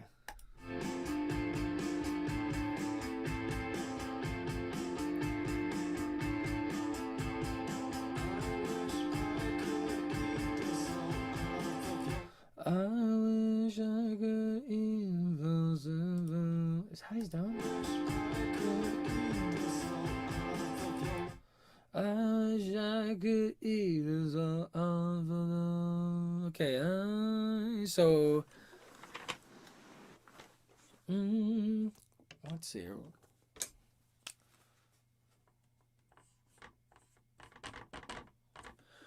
I think still on the right.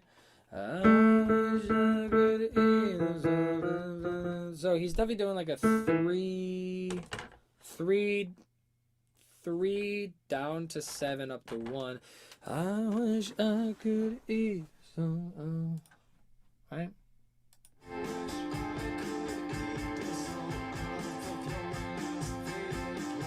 of your love's fade. No, does he hit us with the 2? Your love's faded lips. All right.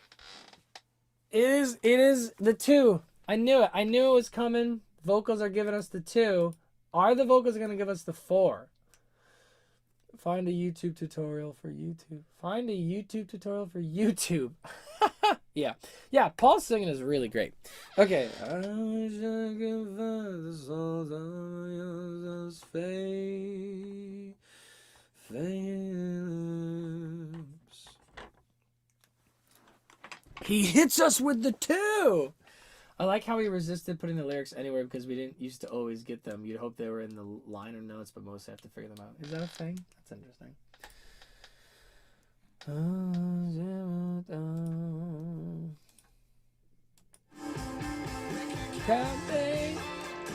We can copy your ties. Does he just jump off the octave there?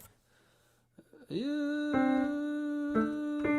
can copy your times. So he goes up. There you go. So now he's up here focusing on the 6, right? Lips. We can count. We can count. Okay, and see, this is what I'm talking about. He's doing this too, right? He's doing this too. We can count the... And then he goes way up. And he goes like, we can cap the...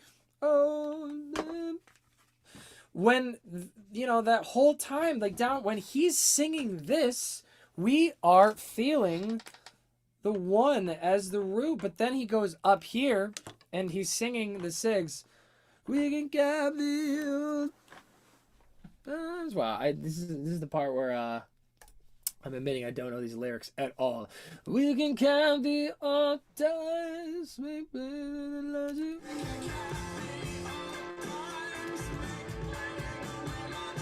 Make playing only logical. Wait, we can count the odd times, make playing only logical.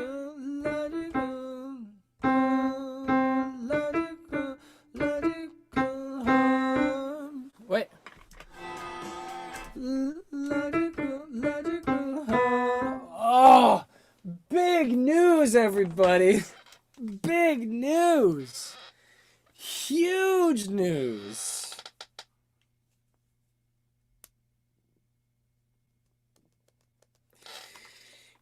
Oh, huge news, everybody. This is so fascinating.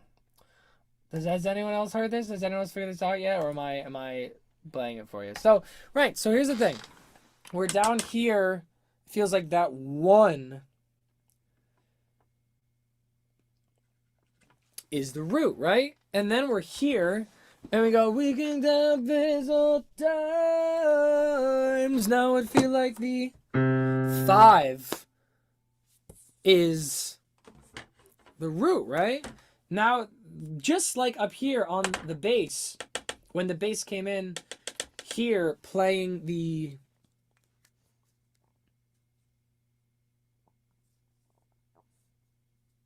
playing the 5, it made you feel like the 5 was the root, right? And then they move on and it feels like something else is the root. Like it felt like the 1 was the root, right? The F. And then it felt like the A was the root. But then now, I'm blurry again. Sorry. Man, I don't know why my webcam keeps doing that.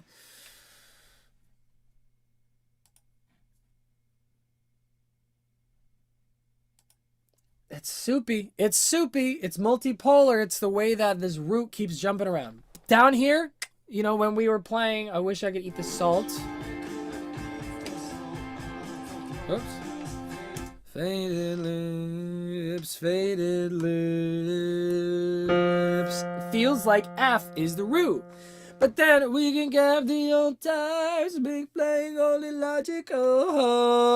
Now it feels like C is the root. It really is wild, but then also at the same time, Carlos makes us feel like the A is the root. Kind of nonsense is a lot. A dip for harm. I'm blurry again. I'm always blurry. Is it just like the focal length on the webcam? Oh well. Anyway, yeah. We can cap the old times, make days, playing logical. Does he go down there? How far down does he go? Logical. Oh man, that's crazy. So kind of slides on up to the 5 there.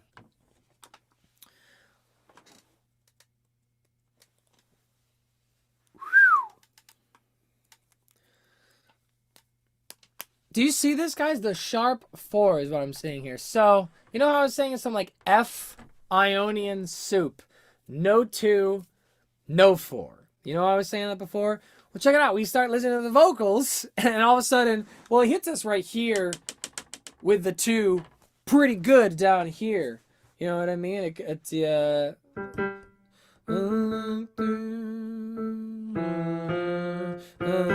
faded lips, right? Hits us with the 2 right there, and then you're like, what is it? So he hit us with the 2 that we've been missing and everything else, and so now we're wondering, is he also gonna hit us with a 4? Is he also gonna hit us with a 4? And he does. You know. We can happy for this, make way, make logical. Oh no, he doesn't go all the way down. He does stop on the 5 on the way down, but that's okay. Making logical hum. Right. Hits us really hard with this B natural, which, as we have been discussing so far the entire time, we kind of all agreed and felt like this was F. It felt like F. I mean, everything was very much focused on F, and then, you know, in addition to that, the bass was also coming in with F a lot. You know what I mean? That kind of thing. It was hitting a lot, and especially when he moved on to do the other thing too, the that kind of thing really feels like we're focusing on F there. And see, now when I play the C chord here, it feels like the 5 chord. But then when I go, now it feels like we're in the key of C. Like we're just totally just like flying around into all these different places. You know what I mean? Like we're it feels like F is the root. It feels like C is the root. It feels like A is the root. And we're feeling like we're in 2 different major keys and in a minor key, with all these different things going on. It's not in a key, you know what I mean? I mean, well, there's a key in the sense that it is all the natural notes, right? Like we do have all the natural notes. There are no flats or sharps thus far. You know, there might be some later in the song, but now there are no sharps and no flats. So what we're really kind of looking at here is, yeah, a C major scale, like the key, right? We're in the key of C major, but that doesn't mean that, you know, that is the tonality. Like the tonality, the tonal center is C. We're using all the notes from the C major scale, but we're kind of in this interesting modal soup, which makes it feel like, are we in like an F Lydian situation? Are we in a C Ionian situation? Are we in an A Aeolian situation, right? It's pretty wild, actually. It's pretty wacky.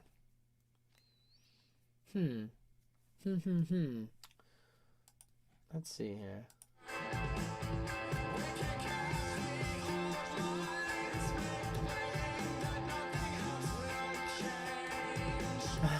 I love that on that line. It's like so loose that he does this like slide up and then like honestly like hardly even gets up. Will change. Like it's like did he even get up to the note? Because you want to go changes. You want to get up there, and he kind of hardly even gets there. Will change. It will change. He's so. It's like, oh man, it's almost like it's getting like microtonal at that point where it's like, and this I'm totally just off the rails now. Like, don't listen to a word I say on this, but it's like it's almost like he gets in between those two notes in a really interesting way. Is all I'm saying. All right. Let's see what else happens. She can rich, she can rich, she can rich, she can rich, she can rich, she can rich, she can rich, she can rich. She's bad, bad. Right? She can rich, she can rich, she can rich, she can rich, she can rich, she can rich. She's bad. Right?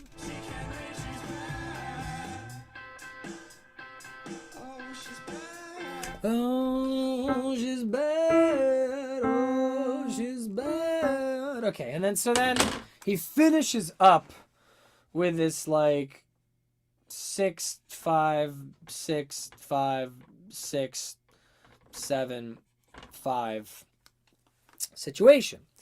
So now you're wondering to yourself, of course, like any good boy or girl would. You're thinking F Lydian, C Ionian. What's the truth, everybody? It's really hard to know. The truth is there is no truth. The truth is that's the point. A minor / Aeolian, right? That is the point of this song. This is it right here, guys. Like, it's a big old fat, like, multipolar modal soup using all the natural notes, right? There are times when it feels like A minor / Aeolian kind of situation is what we're focusing on. There's times when it feels like C Ionian is what we're focusing on, and then all of a sudden there's this F Lydian situation going on too, even though it's kind of like this like neutral, it's more like this like F neutral, this like this F major neutral, because there is really no part where he hits that sharp 4 where it feels like F is the root. Like when he hits that sharp 4, it definitely feels like the C is the root. But then again, that's just one part of the thing. That's just the vocals. Okay, so it's like at this point, the vocals are treating C as the root. I mean, let me write it out this way. Let me write it out this way.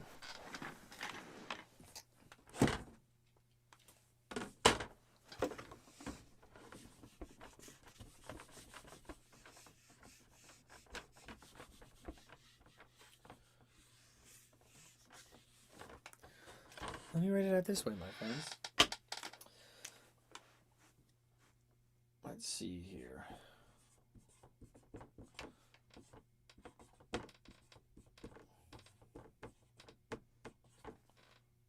Tonal center? Well, guitar 1 says F. Guitar 2. What does guitar 2 say? If you listen to just guitar 2, what would it feel like is the root? It's a good question. Yeah.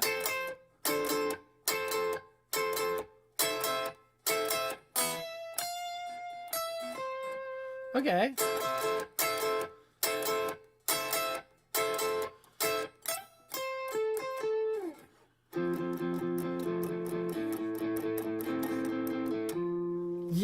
Okay, this is crazy. Guitar 2 says C is the tonal center. The bass the bass says C sometimes, F sometimes, and A sometimes. I guess I was trying to get multicolored and then I just stopped. And then the Vox. The Vox say sometimes the tonal center is F, and then sometimes the tonal center is C, right? So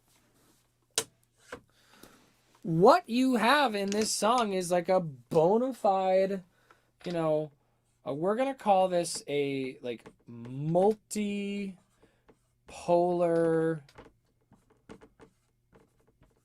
tonal soup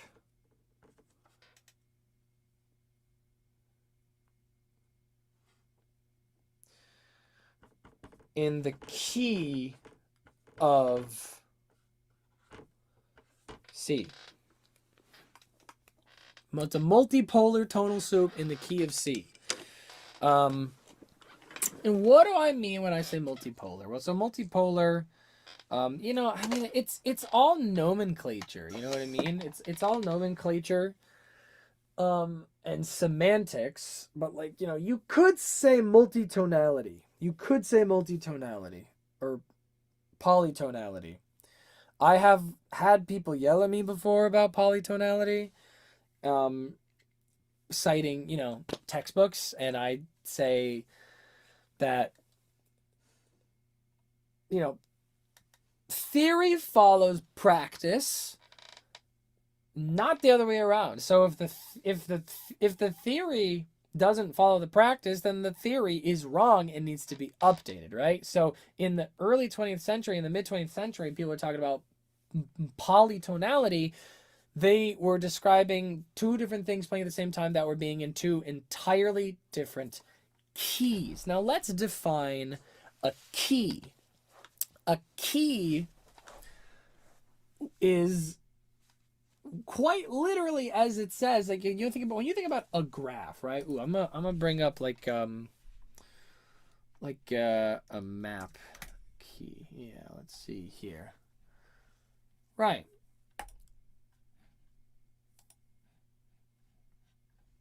I'm gonna share my screen with you guys. All right. Let's see here.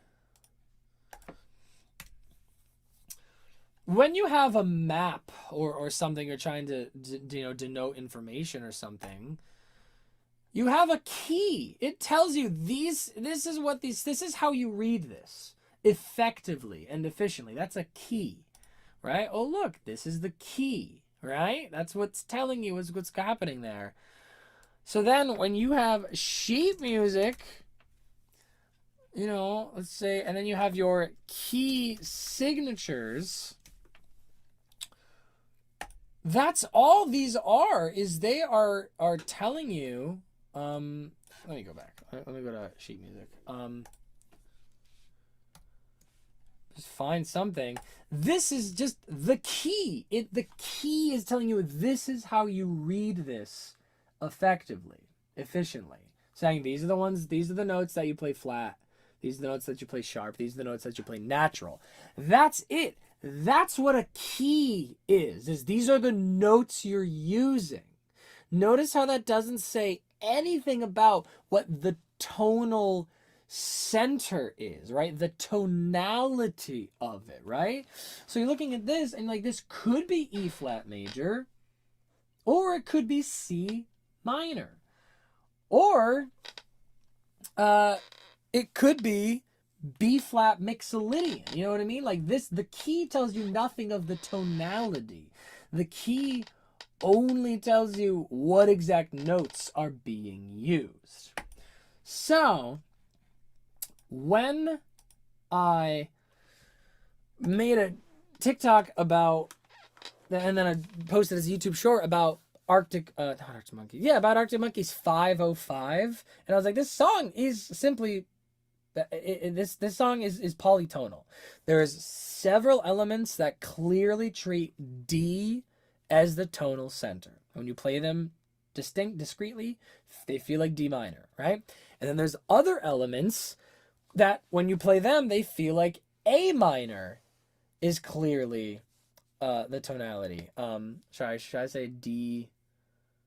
Is it D Dorian? Is that what people were always saying it was? Yeah, sorry.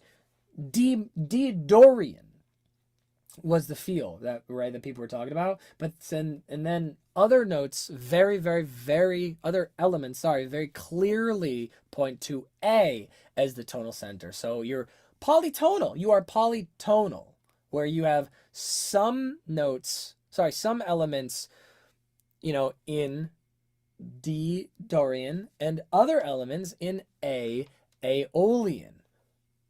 Polytonality, right? Now here's the thing. A D Dorian and an A Aeolian are gonna be the same key. They have all the same notes. D Dorian, right? A Aeolian. Same notes, same key, different tonality. Right? Same key, different tonality. And so this is why it's when you get into semantics and you say, like, listen, I think, saying like, oh, they have to have two different key signatures to be polytonal. These things are like relative modes to each other. They're not polytonal. And I say, I disagree completely. People haven't really written about this, but I think they should. And maybe I'll be the first one to really write about this, because I haven't seen anyone talking about this. But I think that theoretically it's very sound that we need to introduce new vocabulary. It's time. Times change. Theory changes, things change. The music is clearly acting in this way in the 21st century, and even in parts of way beforehand too. Even looking at ancient music, like more like non-Western music, right? It's it's definitely a thing to have polytonality without polykeyality, right? Polykeyality. All polykeyality is also polytonality, but not all polytonality is polykeyality. So I'm saying we're in the key of C, but really we're focusing on different, poles, polar, North Pole, South Pole. You could call it multipolar tonal soup in the key of C, but you know what? I'm gonna say that you could also call it polytonal. I'm gonna call it a polytonal / multipolar, tonal soup in the key of C, right? Because if I play you the bass line, you're gonna be like, oh, sometimes it feels like F, sometimes it feels like A. If I play you, sometimes it feels like C. When I play you the Vox, you're gonna be like, oh, it's clearly F here. You know what I mean? Where it does the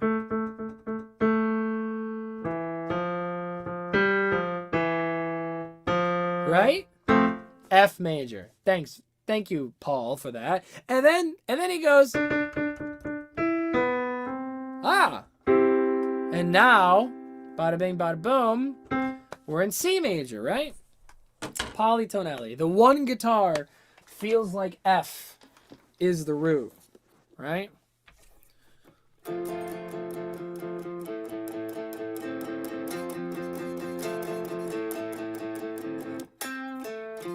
Bam. F. If I play C, that feels like the 5 chord. Right? There you go. But then if I play this guitar,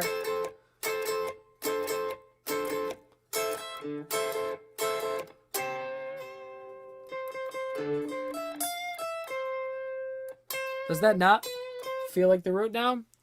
You get the point, right? Pretty wacky stuff. Oh, this is one of those things I'm confused on, like key versus mode versus tone and scales versus chords. And like, is the scale degree the same as the chord number? No, the scale degree and the chord number, we could talk about that another time. Sorry, I totally ignored your comment there because I was on a rant. Yeah, so keys versus modes versus tones and scales, and like it is definitely, there's a lot of semantics there. There is some objectivity there. There is some semantics there. I think the semantics really come in versus the tonal center versus the key. That is the big one, right? That's the big thing, right? Because guess what? Like the key of C could, you know, actually be F Lydian. You know what I mean? It gets that gets semantic. However, when it comes to scale degrees and chords, there is a distinction there. If I were you, if you're curious about that, I would look up Roman numeral chord analysis, because that's the thing. Scale degrees are all numbers, whereas chords are Roman numerals. That's a difference, right? If I write this, oh, I had that right here, right? I wrote all these numbers because those are all the notes. Those are the scale degrees. But notice here, I wrote a Roman numeral. I wrote 1, right?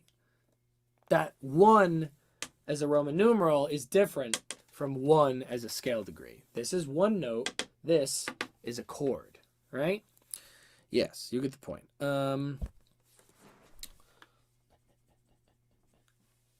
Yeah, I guess I can keep that. I don't know. 1. I'm gonna say 1/F for that. Cigarette is bad. Nice. Huh. Is that it? Is that the analysis, everybody? Did we do it? Let's talk a little bit more about the melody.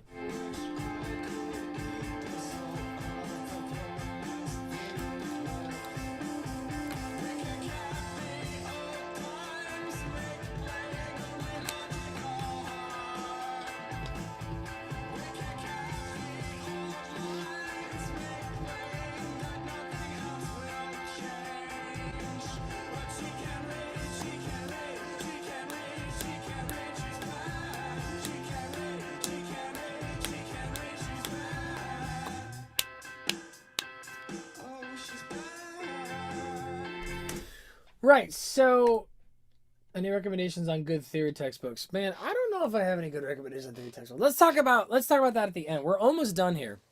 I just wanted to point out that the melody, he definitely was just like feeling the melody here. I definitely think that he was just composing this. Someone said earlier, it definitely feels to me as if these guys were really just jamming. For this song, it feels like they spent a lot of time together in a studio, in a practice space, in somewhere, just playing together and really fine-tuning things. And I don't really know if I do not think they knew that this is what they're doing. I do not think that they knew that they were doing all this like weird polytonal stuff. I think that they were just following their ears, and I think that they were just playing around, and they were spending the time figuring out, okay, I'm gonna go here and do that, and I'm gonna do this, and then I'm going to play this note here, and then when I do the bass, I'm going to do this, and then all this other stuff, and then the other guy's like, I'm just going to keep doing this. It works for me. And then I think Paul was just singing, and I think they spent enough time together developing it as a group in a room together that this is kind of what emerged. And it makes sense to me that if he was like, well, I think I have an idea in my head that when I'm composing, I want to like go kind of low. You know what I mean? Like, I can taste the lips. It makes sense to me that he would start at that note because that's the note that the guitar line starts on, and that he would eventually find his way down to the F as the root. And then he's like, well, now I want to go higher, so I'm just going to aim for a note. And it made sense that this is just where he ended up. Because that's kind of what Carlos was doing before. And it also just feels like that would going to resolve down to this, because that's the thing. When he sings the lower part about, I wish I could eat the sounds of your faded lips. It does, there is this... There is the, there is the semitone below up to the root as a motif. You know, that leading tone motif is there. And we see that here when we're focusing on F, right? We see that here. And then, bada bing, bada boom, as a kind of motif, a loose sequence-ish thing, you can call it, loosely. We see the same thing when we get up here. You know,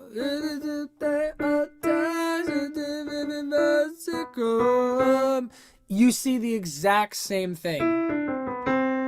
Focusing here on the C that we saw down here on the F. Right? It's loosely a sequence, right? The structure is there. We're taking this kind of structure. Same thing, where we have the leading tone focusing on the F, and then we have the leading tone focusing on the C. That is certainly a structure that we are seeing there in this song.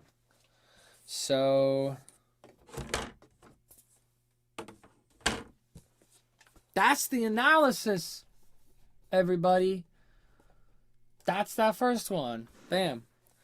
Polytonal, multipolar, tonal soup in the key of C. Look at that. Wild. Crazy stuff. Okay. The analysis portion is definitely over. We've done a long time on this. That's pretty much that. Any more recommendations on good theory textbooks? It's tough to say. Let's see. I thought Lost Faded Lips was Last Faded Breath. Yeah, that'd be good too. One of my favorite stories that's related to that, New Friends, is when I downloaded so many songs on like LimeWire when I was younger, and things were like frequently mislabeled, and I think they did that on purpose just for fun. Somebody put in, instead of automatic stop, it said automatic soap. And I thought for years that song was called Automatic Soap. So confusing. Sorry, not confusing. So hilariously wrong. Anyway, do I have any good recommendation for theory textbooks? I don't know. It's tough. I mean, textbooks are expensive. And I'll tell you what, I started taking theory. When I was in high school, I started taking a theory class.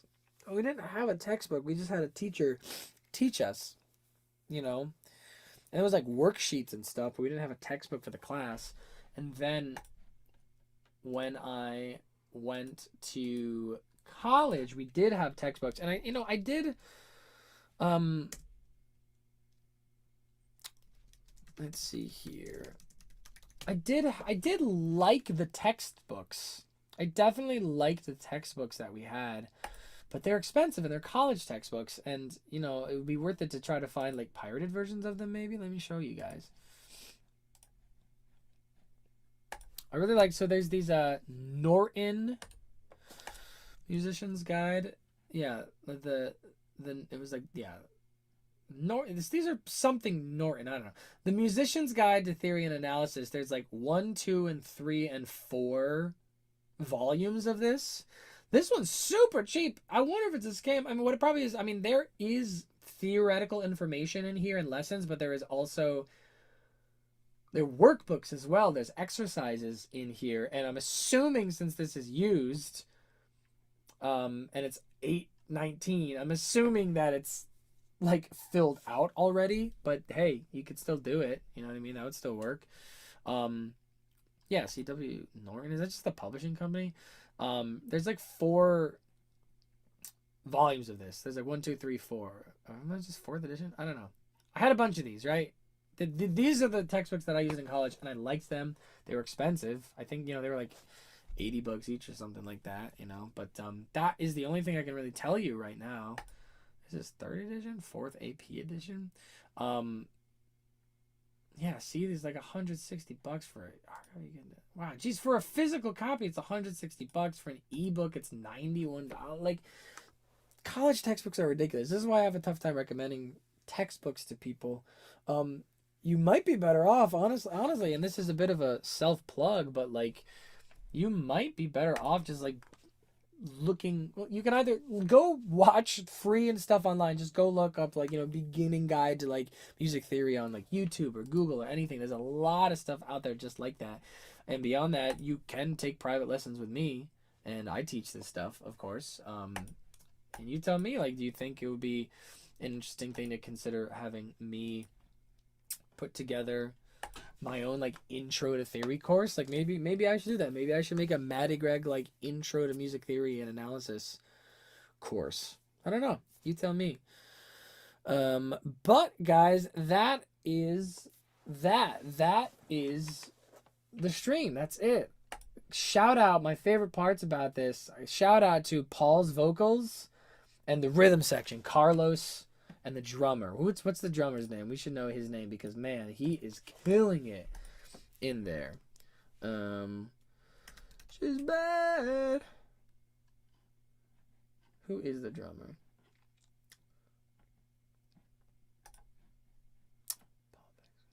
Greg Drudy. Well, didn't Greg Drudy leave? Regardless. I love his like sardonic, like, like deep, like plain voice. It's kind of like Joy Division. It's kind of like Bowie in some ways, and it's like very interesting. His choices, they're very unconventional.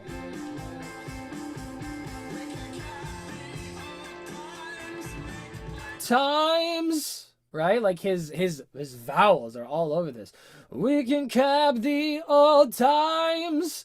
You know what I mean? Like it's very, very, his vowels are so not what you would expect. Logical lines. It's so rounded, right? Like do you guys know what a diphthong is? I don't know if I'm gonna get into diphthongs right now. Do not know if I'm gonna get into diphthongs right now, but normally, if you have a diphthong, like a trained singer would probably be time, the old times. Start on the first part of it, times, and then close it. Or they would go times and then close it first, and then sustain on the closed thing, times. But he just is very rounded and straight through it. We can cap the old times. Like he kind of... It's very, very interesting. It's very, very interesting expression with his voice. Thank you for your service, Maddie, a gentleman and scholar. Thank you, Cheyenne, for being here.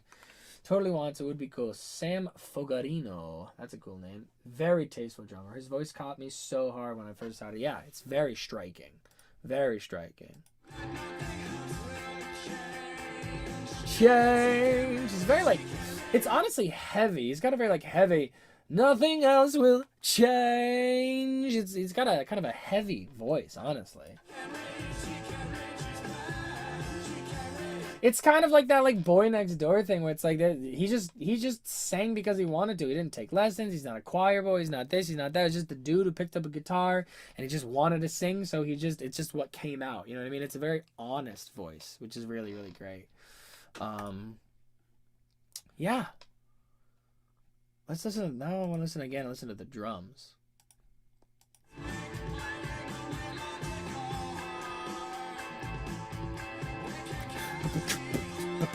God, it's so good. I should say this. This is definitely something I should say in this discussion, is that in regards to this tonal soup, as we were saying before, a huge part of the reason this particular tonal soup is so interesting, and like, again, we brought up like orchestral. It feels very, there's like cinematography. It's very cinematic to it. Is because of the rhythms. The rhythms are so interesting and intriguing with each other that it totally obfuscates how how like modal and like cinematic, almost like a score it is, right? Because it's got all the rock rhythms, with all the modal multipolar-ish thing going on. Love the shout out for the drumming. They bounce in conjunction with the bass. Yes, exactly. The rhythm section, big news. Big huge shout out to the rhythm section. So yeah, that's it, everybody. That's definitely it. I got work early in the mornings, and it is almost 10 o'clock where I'm in. So, yeah, I gotta be at work at 5 a.m. in the morning because of my job, my supplementary income job. So it's time for me to leave. But thank you so much for being here, everybody. It was a ton of fun. If you missed anything, this was a very, very, very interesting one, I think. A lot of cool things going on. And I hope everyone sticks around. We're obviously going to continue 2 weeks from today, all right? Next one is going to be, I'll write this out. Pink. I'm not going to write it out. I'm just going to speak it. I'm just going to speak it to you guys.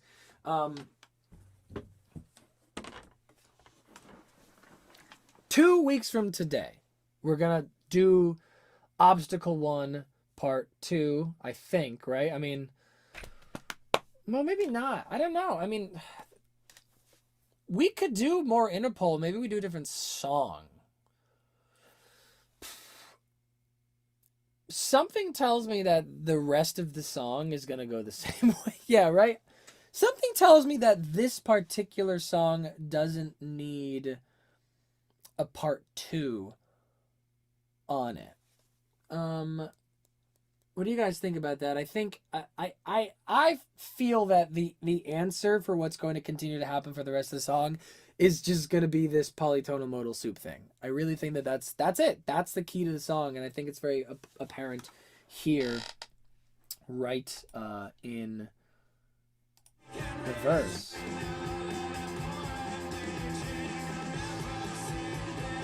Well, huh.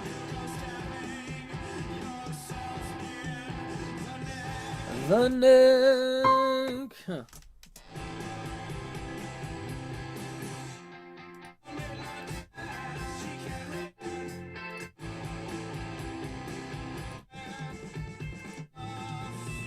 Well, yeah, there's this section back here. Cool. I mean, I do still think that's gonna be that. Yeah, later items have really cool stuff too. Where I slept on. Okay. You know what? Allow me to sleep on it, guys. Allow me to sleep on this one. We may do part 2 on Obstacle 1. We may not. Let me sleep on it, okay? So 2 weeks from now, we're gonna do Interpol again, right? I think I owe it to the Interpol people, to do more Interpol. So definitely 2 weeks from today on my Wednesday song, right? Because that's what I'm working on, right? I'm gonna be live streaming every week, where it's gonna be Monday 1 week, Wednesday the next, then the next week Monday, next week Wednesday, next week Monday, right? And I'm gonna have a Monday song that we're working on until we're done, and then a Wednesday song that we're working on until we're done. And so right now the Wednesday song is Interpol, so we're either gonna do Obstacle 1 Part 2, or we're going to do just another Interpol song. So 2 weeks from today, Wednesday, the 27th. Never mind, guys. I'm out of town then. It looks like it'll be January 3rd. We're probably going to postpone it to January 3rd. Yep. Okay. Sorry. Yes, because holiday times, right? Holiday times. The 27th of December, I'm out of town. So January 3rd, it's looking like. January 3rd is going to be Interpol